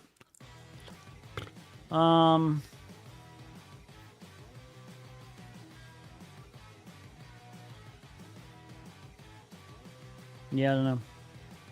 We'll try again, I guess. We added localhost because it told us that there was that we couldn't access the thing without it, right? So if I go back to, sorry, it's just really annoying. If I go back to where we were trying to exploit it earlier with this, right? We send that. It tells the admin interface is only available to local users. That's usually, I mean, in kind of CTFs, like that's a big clue that either you need to use a different host, like host localhost, or you need to use X forwarded for. Now, if X forwarded for had worked, we wouldn't have had to mess around with all that content link stuff. But it didn't work, so we had to poison the host header. And unfortunately, if you poison the host header, you have to shove everything else down into another request, which is what we did here with content length. So that's what that did. That's just so we could bypass that. All right, let me try restarting the VMware tools again.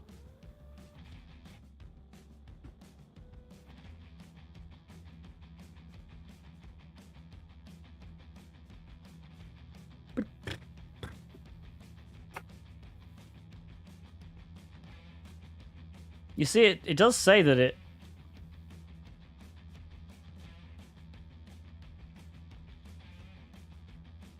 was working. Local thing common? No, not at all. That had nothing to do with HTTP request smuggling. They just put that in to make the lab slightly harder. All we were trying to do was get to the admin panel. That was just a protection on the admin panel. Yeah, I might just turn off the I may restart the VM actually. Let's go back to webcam. So I'm going to restart the VM while we look at me.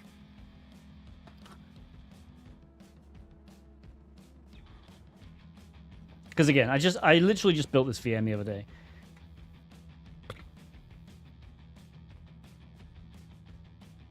Come on, quit. So, are there any other questions?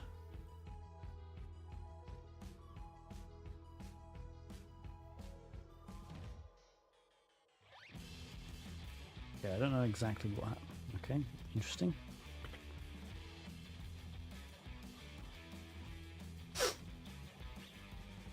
I think I accidentally just logged out for some reason. Hang on. Let's minimize. Sausage just redeemed wheel spin. A wheel spin. Excellent. Let's do a wheel spin. Let's restart, though, first. Alright, restarting the VM. Excellent. Wheel spin redemption time.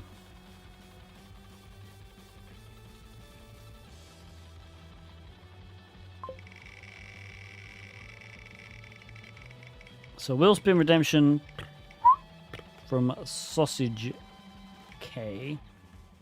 A Rubik's Cube solved. I can do that if I can find my Rubik's Cube. There it is. Hello, Rubik's Cube. Alright, we have a Rubik's Cube. I think the yellow is actually working now. The green actually is working. Oh, maybe I've fixed everything. Kind of. Okay. The green is... It depends on the angle I hold it. But the green... There we go. It's kind of okay. The yellow is nice, though. All right. How often do you find request smuggling? It's quite rare, to be honest. A lot of them... The problem is a lot of places have fixed it. A lot of places are using HTTP2. All right. I'm going to move the mic slightly further away, but we are going to scramble this. I'm going to look away, close my eyes, etc. It's on the screen? Yeah. Okay. I don't know why I'm saying close my eyes. I'll just look away. Looking away and closing my eyes is kind of pointless. Alright, hang on. I'm basically just randomizing it as much as I can as a human who doesn't have a random number generator in my head. So hopefully this will be scrambled enough that y'all can trust I'm not just memorizing everything I'm doing here.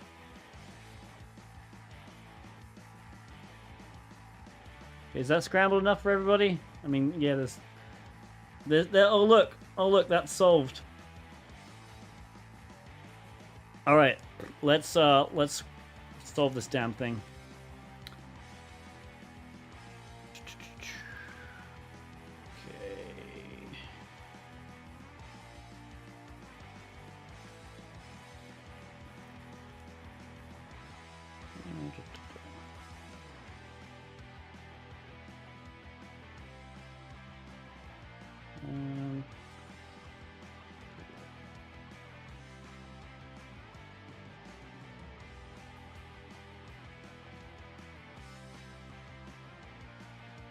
Okay, 2/3 of the way there. Hooray!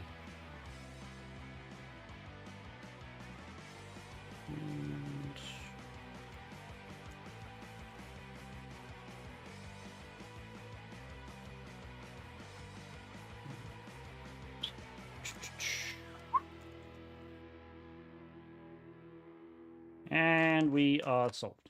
Lovely. Done. Alright. There we go. Redemption.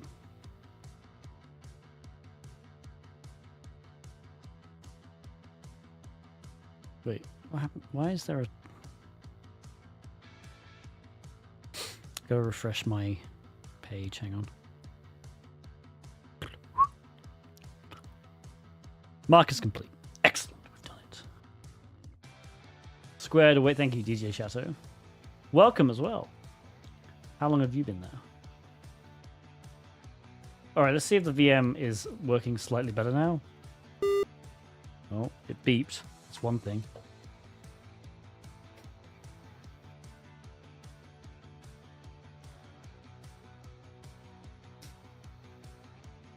Twice the time? That's fine. I mean, it seems a little more responsive, I guess. Yeah, I need to turn the server beep off.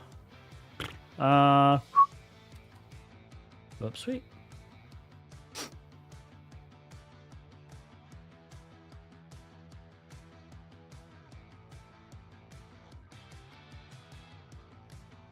Trying to solve it. It's just a bunch of algorithms. There's like 10 algorithms, and if you memorize them and when to use them, it honestly isn't difficult. Like if you're just trying to do it by figuring it out yourself, then yeah, that's a whole different thing. All right, let's double check and see.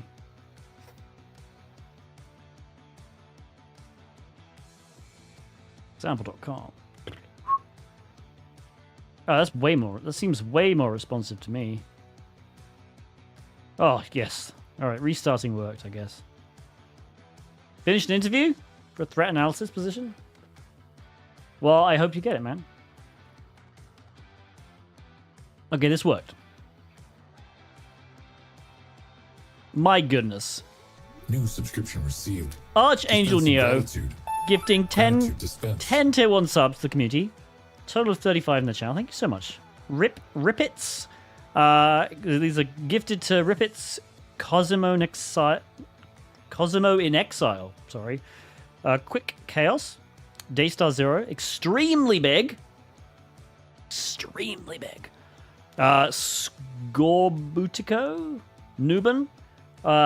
Deadpool's left nut. I like that one. Okay, Ardent Cobra and Kute Akbas. Thank you so much. Well, that means... Well, firstly, that means we're almost to a level 3 hype train. You've got 4 minutes and well, you've got 4 minutes exactly. 500 bits or 1 sub remain to complete level 3. That means we're on this level 2 hype train. But it also means we get to do the giveaway again. So that was 13. So we're, oh my goodness, we're 13 out of 7, which means we're, goddamn, we're six to the next one, right? Yeah. Oh my goodness. Hype train started. All right, blue Thank screen you for ZA. following. Thank you so much. Gifting 5 tier 1 subs to New Archon, subscription received. Natwiz, Dispensing gratitude. Bo Machina, dispensed. Silent Sound, Leet, and Invictor. Alright, so hang on a minute. Let's go do some math now. So our goal was 7, which was every 10 because we already had 3. We made 13 out of 7, which means technically we were 6 over already. So we had 6 out of 10. You just gave us 5 more. Right? So now we're 11 out of 10. So that's 2. We need to do 2 giveaways. And now we're 1 out of 10. So I can restart my goal at 9. Start new goal at 9. I think the math is correct on that.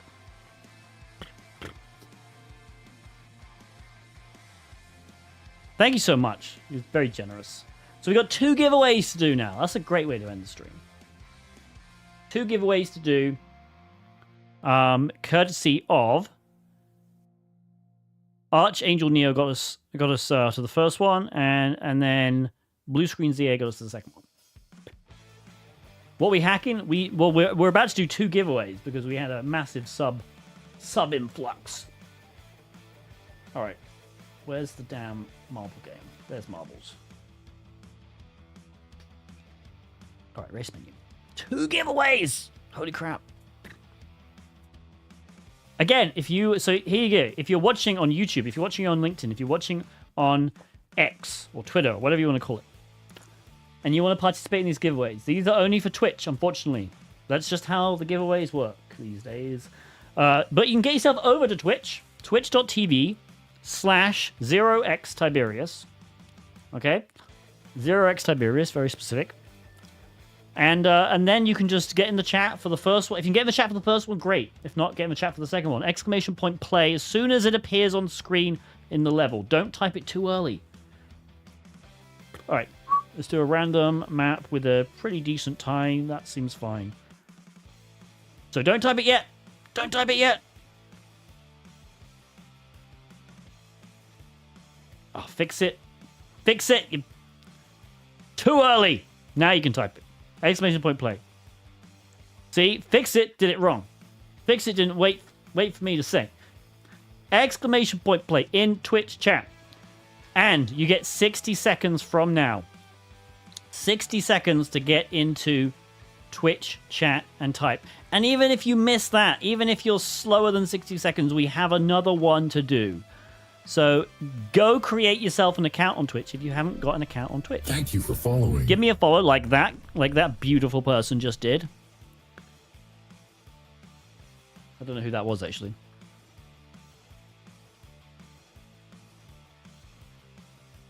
That might have been on YouTube. Anyway, give me a follow because we are nearing 9,900 followers on Twitch as well. We got 9,885. We just hit another hype train. Thank you. Thank you for Archangel Neo subscribe with Prime.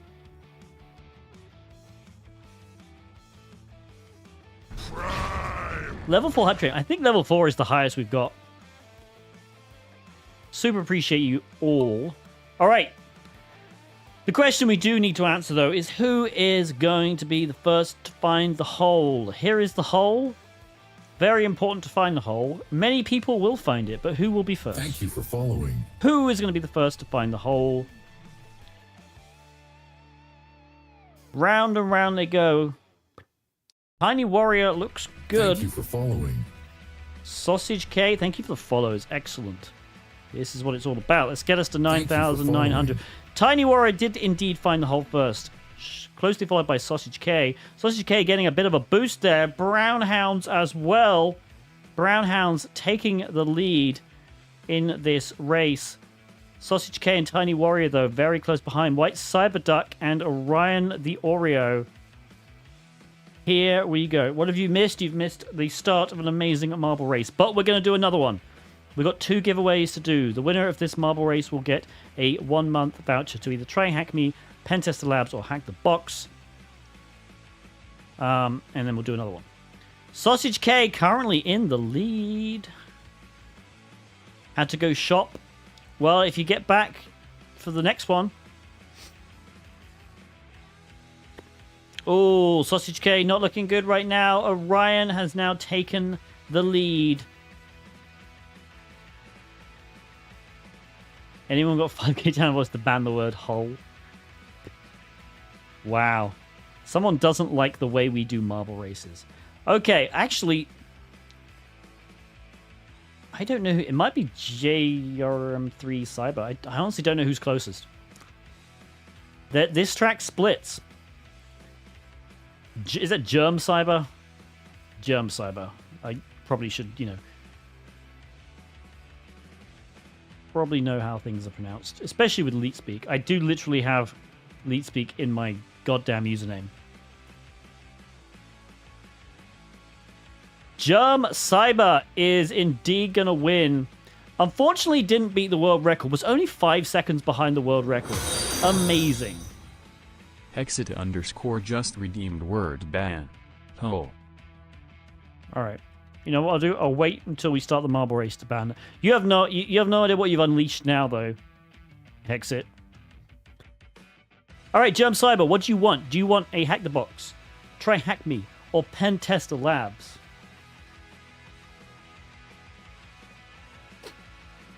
In chat, please let me know what you want. Germ Cyber will take Hack the Box. It's always popular. All right, let me. I'm going to message that to you in 2 seconds. Okay, save, copy, pasting it in. All right, there's a Hack the Box voucher for you. All right, we're going to do another one. But we're also going to do the stream timer. So if those of you who don't know how this works, there is for 5,000 channel points, if you're on Twitch, you can redeem a word ban, which means I am not allowed to say a particular word for 5 minutes. The only rules are we can't have repeat words. So, as far as I'm aware, we have not had a repeat word. The banned words so far have been okay, do, thing, flag, will, sim, file, want, can, cat, GraphQL, name, port, SQL, content, risk, Q, L, and now whole. What happens is, I don't know if my timer is actually... Let me just start the timer and see. No. Okay, hang on. Stop. I'm going to go across to here. And I'm going to steal my stream timer.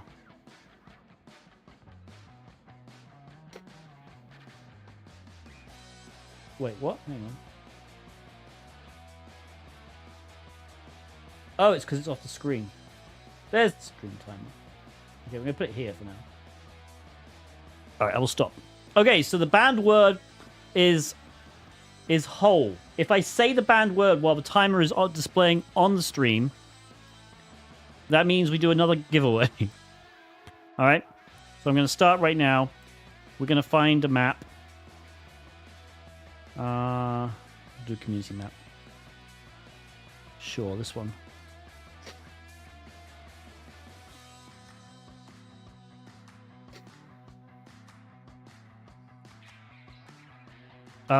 Someone else has subscribed, right? Fenrix, thank you for subscribing with Prime. Okay. Does this map have an orifice? Yes, it does!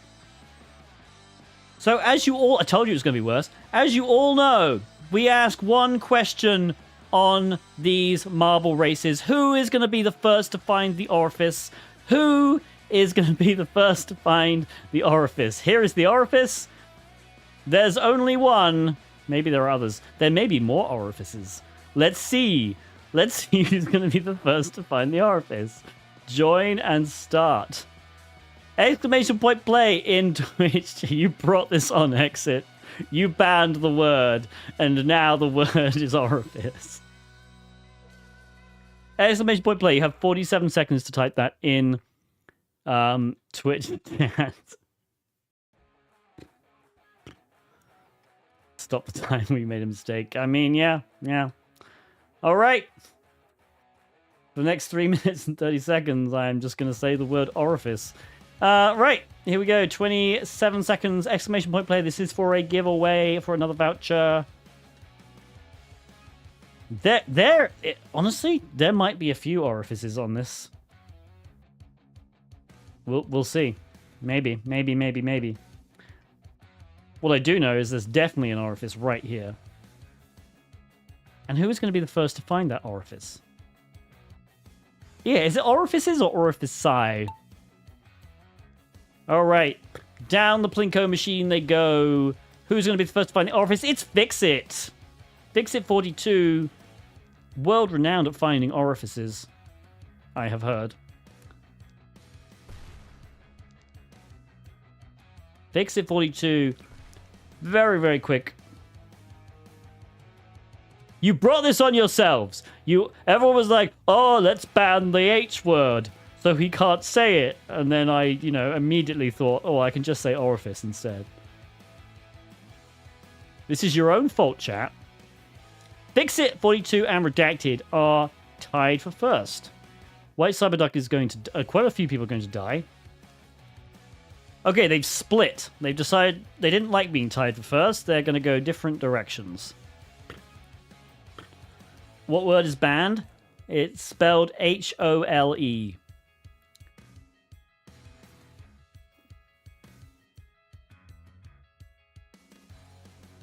All right, here we go.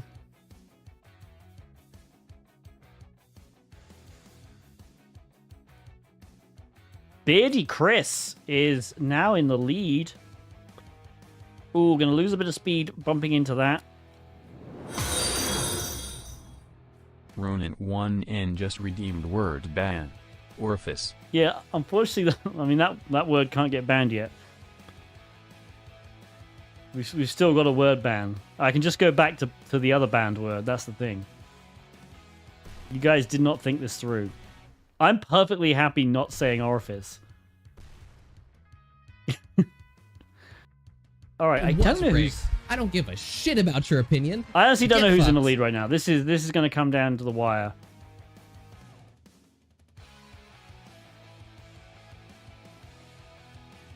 There's the finish line. I guess there was only one orifice. It looks like Beardy Chris indeed wins it. Oh, I was so close to beating the world record. 2 seconds behind. Can we call it a cavity? I mean, yeah. Beardy Chris, well done. What do you want? Try Hack Me, Hack the Box, Pentester Labs.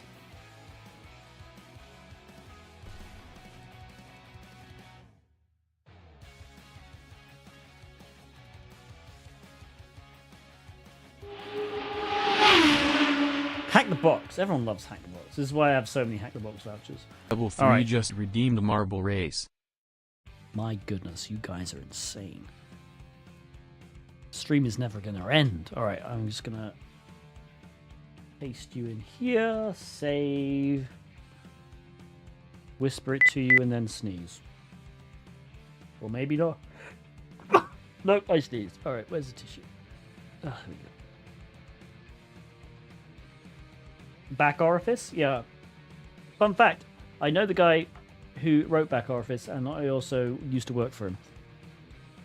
Okay, so... right, we can do these at the same time. So the new word ban, right, doesn't go into effect until I start with timer, is orifice. Courtesy of Ronin, I guess, pronounced that way. All right, so we'll start. Okay, so I can't say that word. And now we're going to redeem Pebbles Marble Race. This is not a giveaway, by the way. This is not a giveaway. This is just a regular marble race. Let's do one that's not that long. There we go.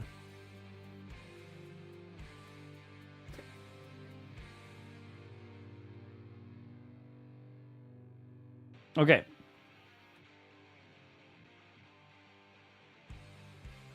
We've done a few giveaways today. That was awesome. Okay, you know the question we ask on these streams, who's going to be the first to find the hole? This is the hole. Oh, that's a long hole.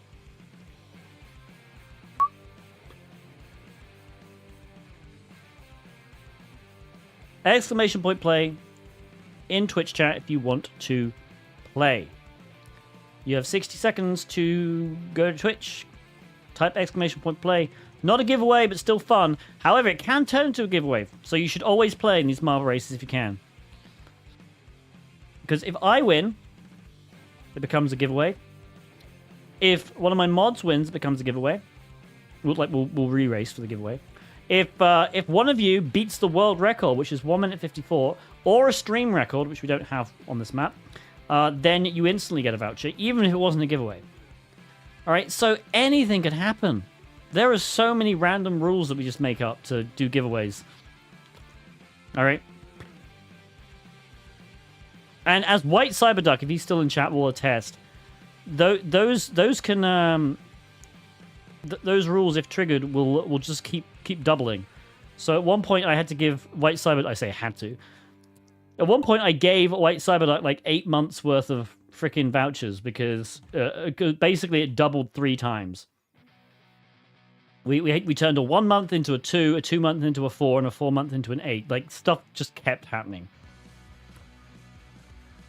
I think at that point he actually took a bunch of Hack the Box cubes or whatever they're called. Cubes, is it? Instead of the 8 months, but I think it actually ended up being worth way more than 8 months anyway. I hit up IPSEC and I was like, dude, I gotta give 8 months of vouchers. How are we gonna do this? Pebble finding the hole first. But Gekani and Beat Medic. Also, I get confused because Cubes for Kubernetes, I think are pronounced Cubes. I actually don't know how they're pronounced. But cubes for Hack the Box are pronounced cube? I don't know. It's confusing. Why are there so many? Like, how do you pronounce cube as in the K version? Like, for Kubernetes? Because Kubernetes is obviously Kubernetes. But my brain wants to say cube. Yeah, I forget how many cubes you got, dude. But, like, we figured it out.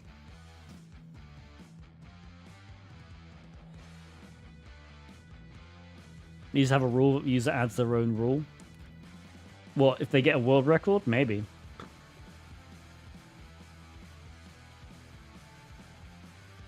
I don't know, nobody knows how to name things. Naming conventions are always there to be broken.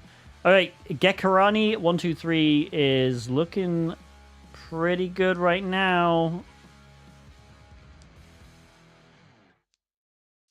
Oh, no, Aemon League.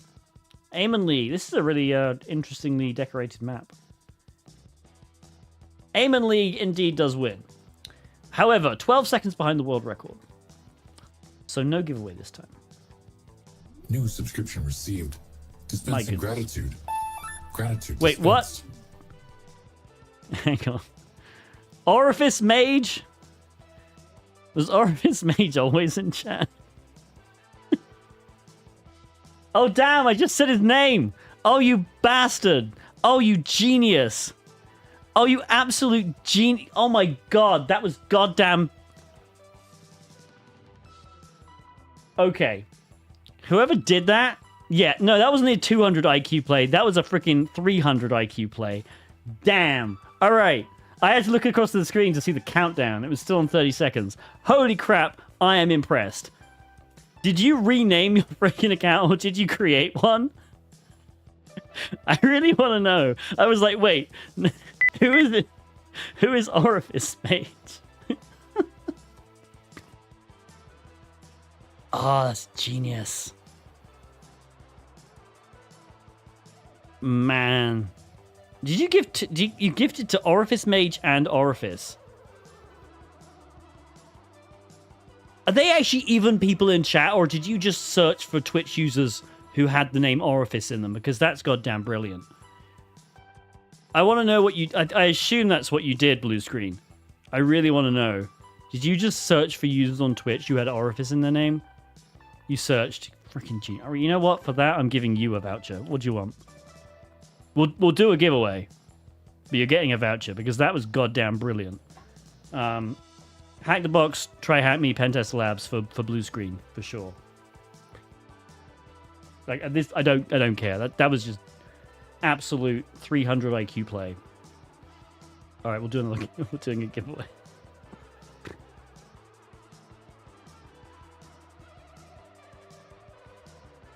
All right, we'll do a community map again. Sure. Let me know in chat. Blue screen. What voucher you want? Pentest Labs, hack the box. Try hack me.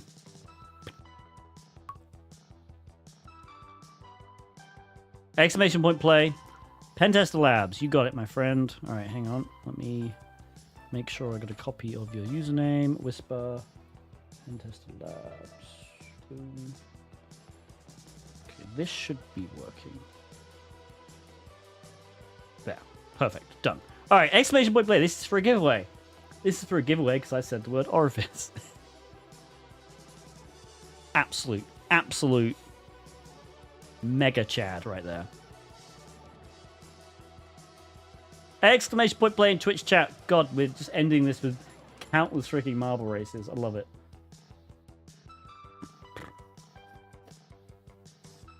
All right. 50 seconds for a giveaway. This will be for a 1-month voucher. Unless you beat the world record, which is 2 minutes 44. Or if I win. And then we just double it and do it again. Or if one of my mods wins. Do we have any of my mods in chat? Redacted, I can't remember who I've made mod, to be honest with you. How do I figure out who my mods are?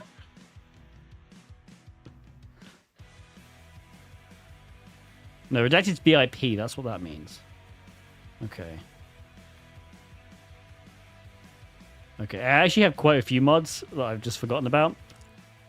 So Al's a mod, Bonzo's a mod, Ending with Ali's a mod, Arubius is a mod, Gar7's a mod, Leon is a mod, Maticus is a mod, and Trash Puppy's a mod.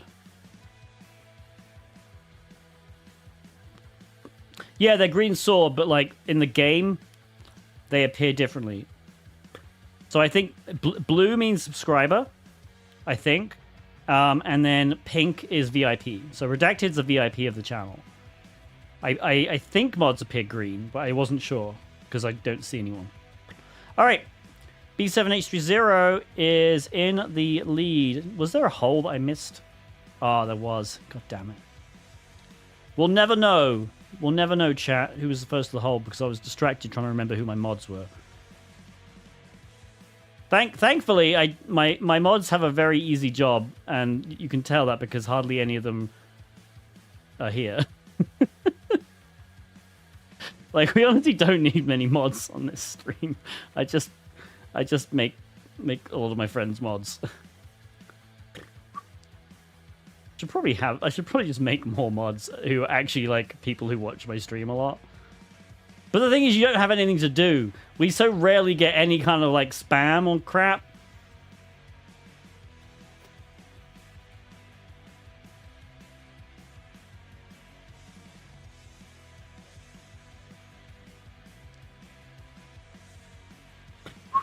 Fixit42 is currently in the lead. Oh, I have no idea what we're watching here. Oh my god.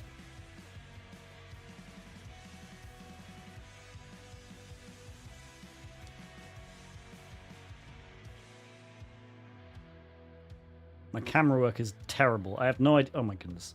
All right, we can't really see anything. Fixit42 is back in the lead. However, Agent 57 and B7H30. Agent, you cannot win this again. Oh my god, he's going to do it. Agent 57 like literally won two of these Marvel races in a row. Okay, Fixit42 is still on track. Marway Me and B7H30 also there. A mod mid-game. I don't think it updates. I have a feeling it doesn't update, but hey, maybe it does. Marway Me and Fixit. Oh, actually, hang on. Well, Fixit died. Tire XX01 and Nuben.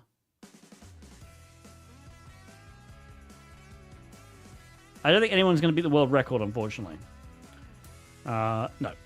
World record has gone. Sausage K, though, looking pretty good. And indeed, Sausage K gets it right at the end there. Vinio Llanos in second place. Okay, Sausage K. God, that friggin' first place changed so goddamn often. Sausage K, what kind of voucher do you want? You want to hack the box? Pentest Labs? Try hack me?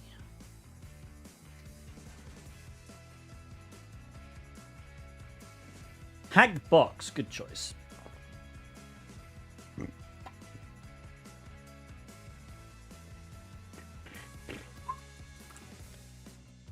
Oh, I gave you a mod previously as well. A mod? I gave you a gift. Not gift. What's gave you a voucher last month. There we go. Okay, you should have received that.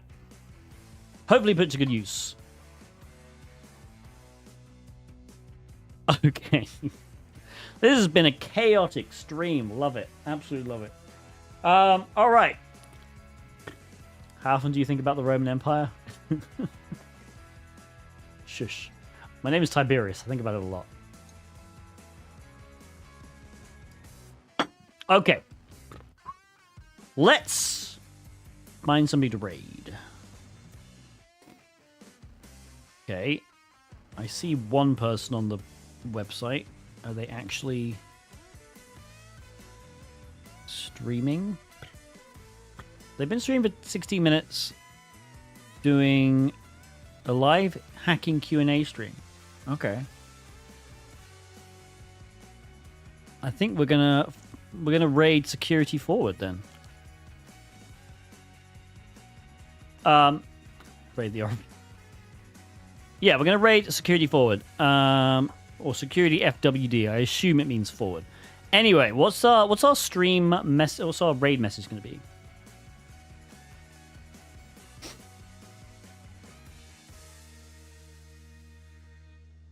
Maybe it's just raid saying forwarding the security.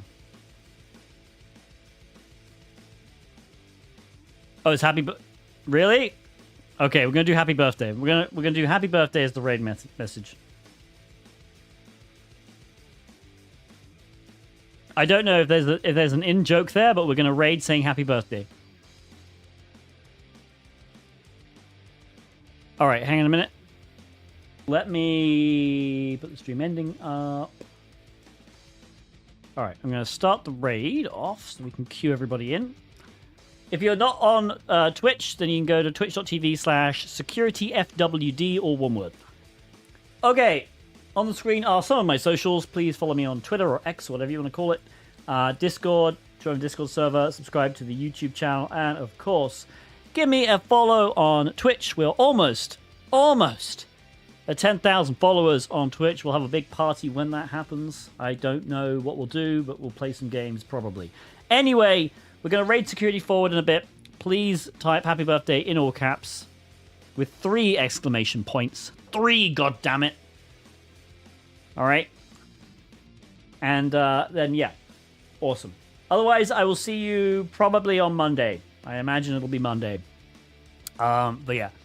Appreciate everybody. Appreciate all the subs. Thank you so much. That was a really 24-hour Marvel stream. Yeah, well, I'm not doing a 24-hour stream again. Anyway, thank you so much.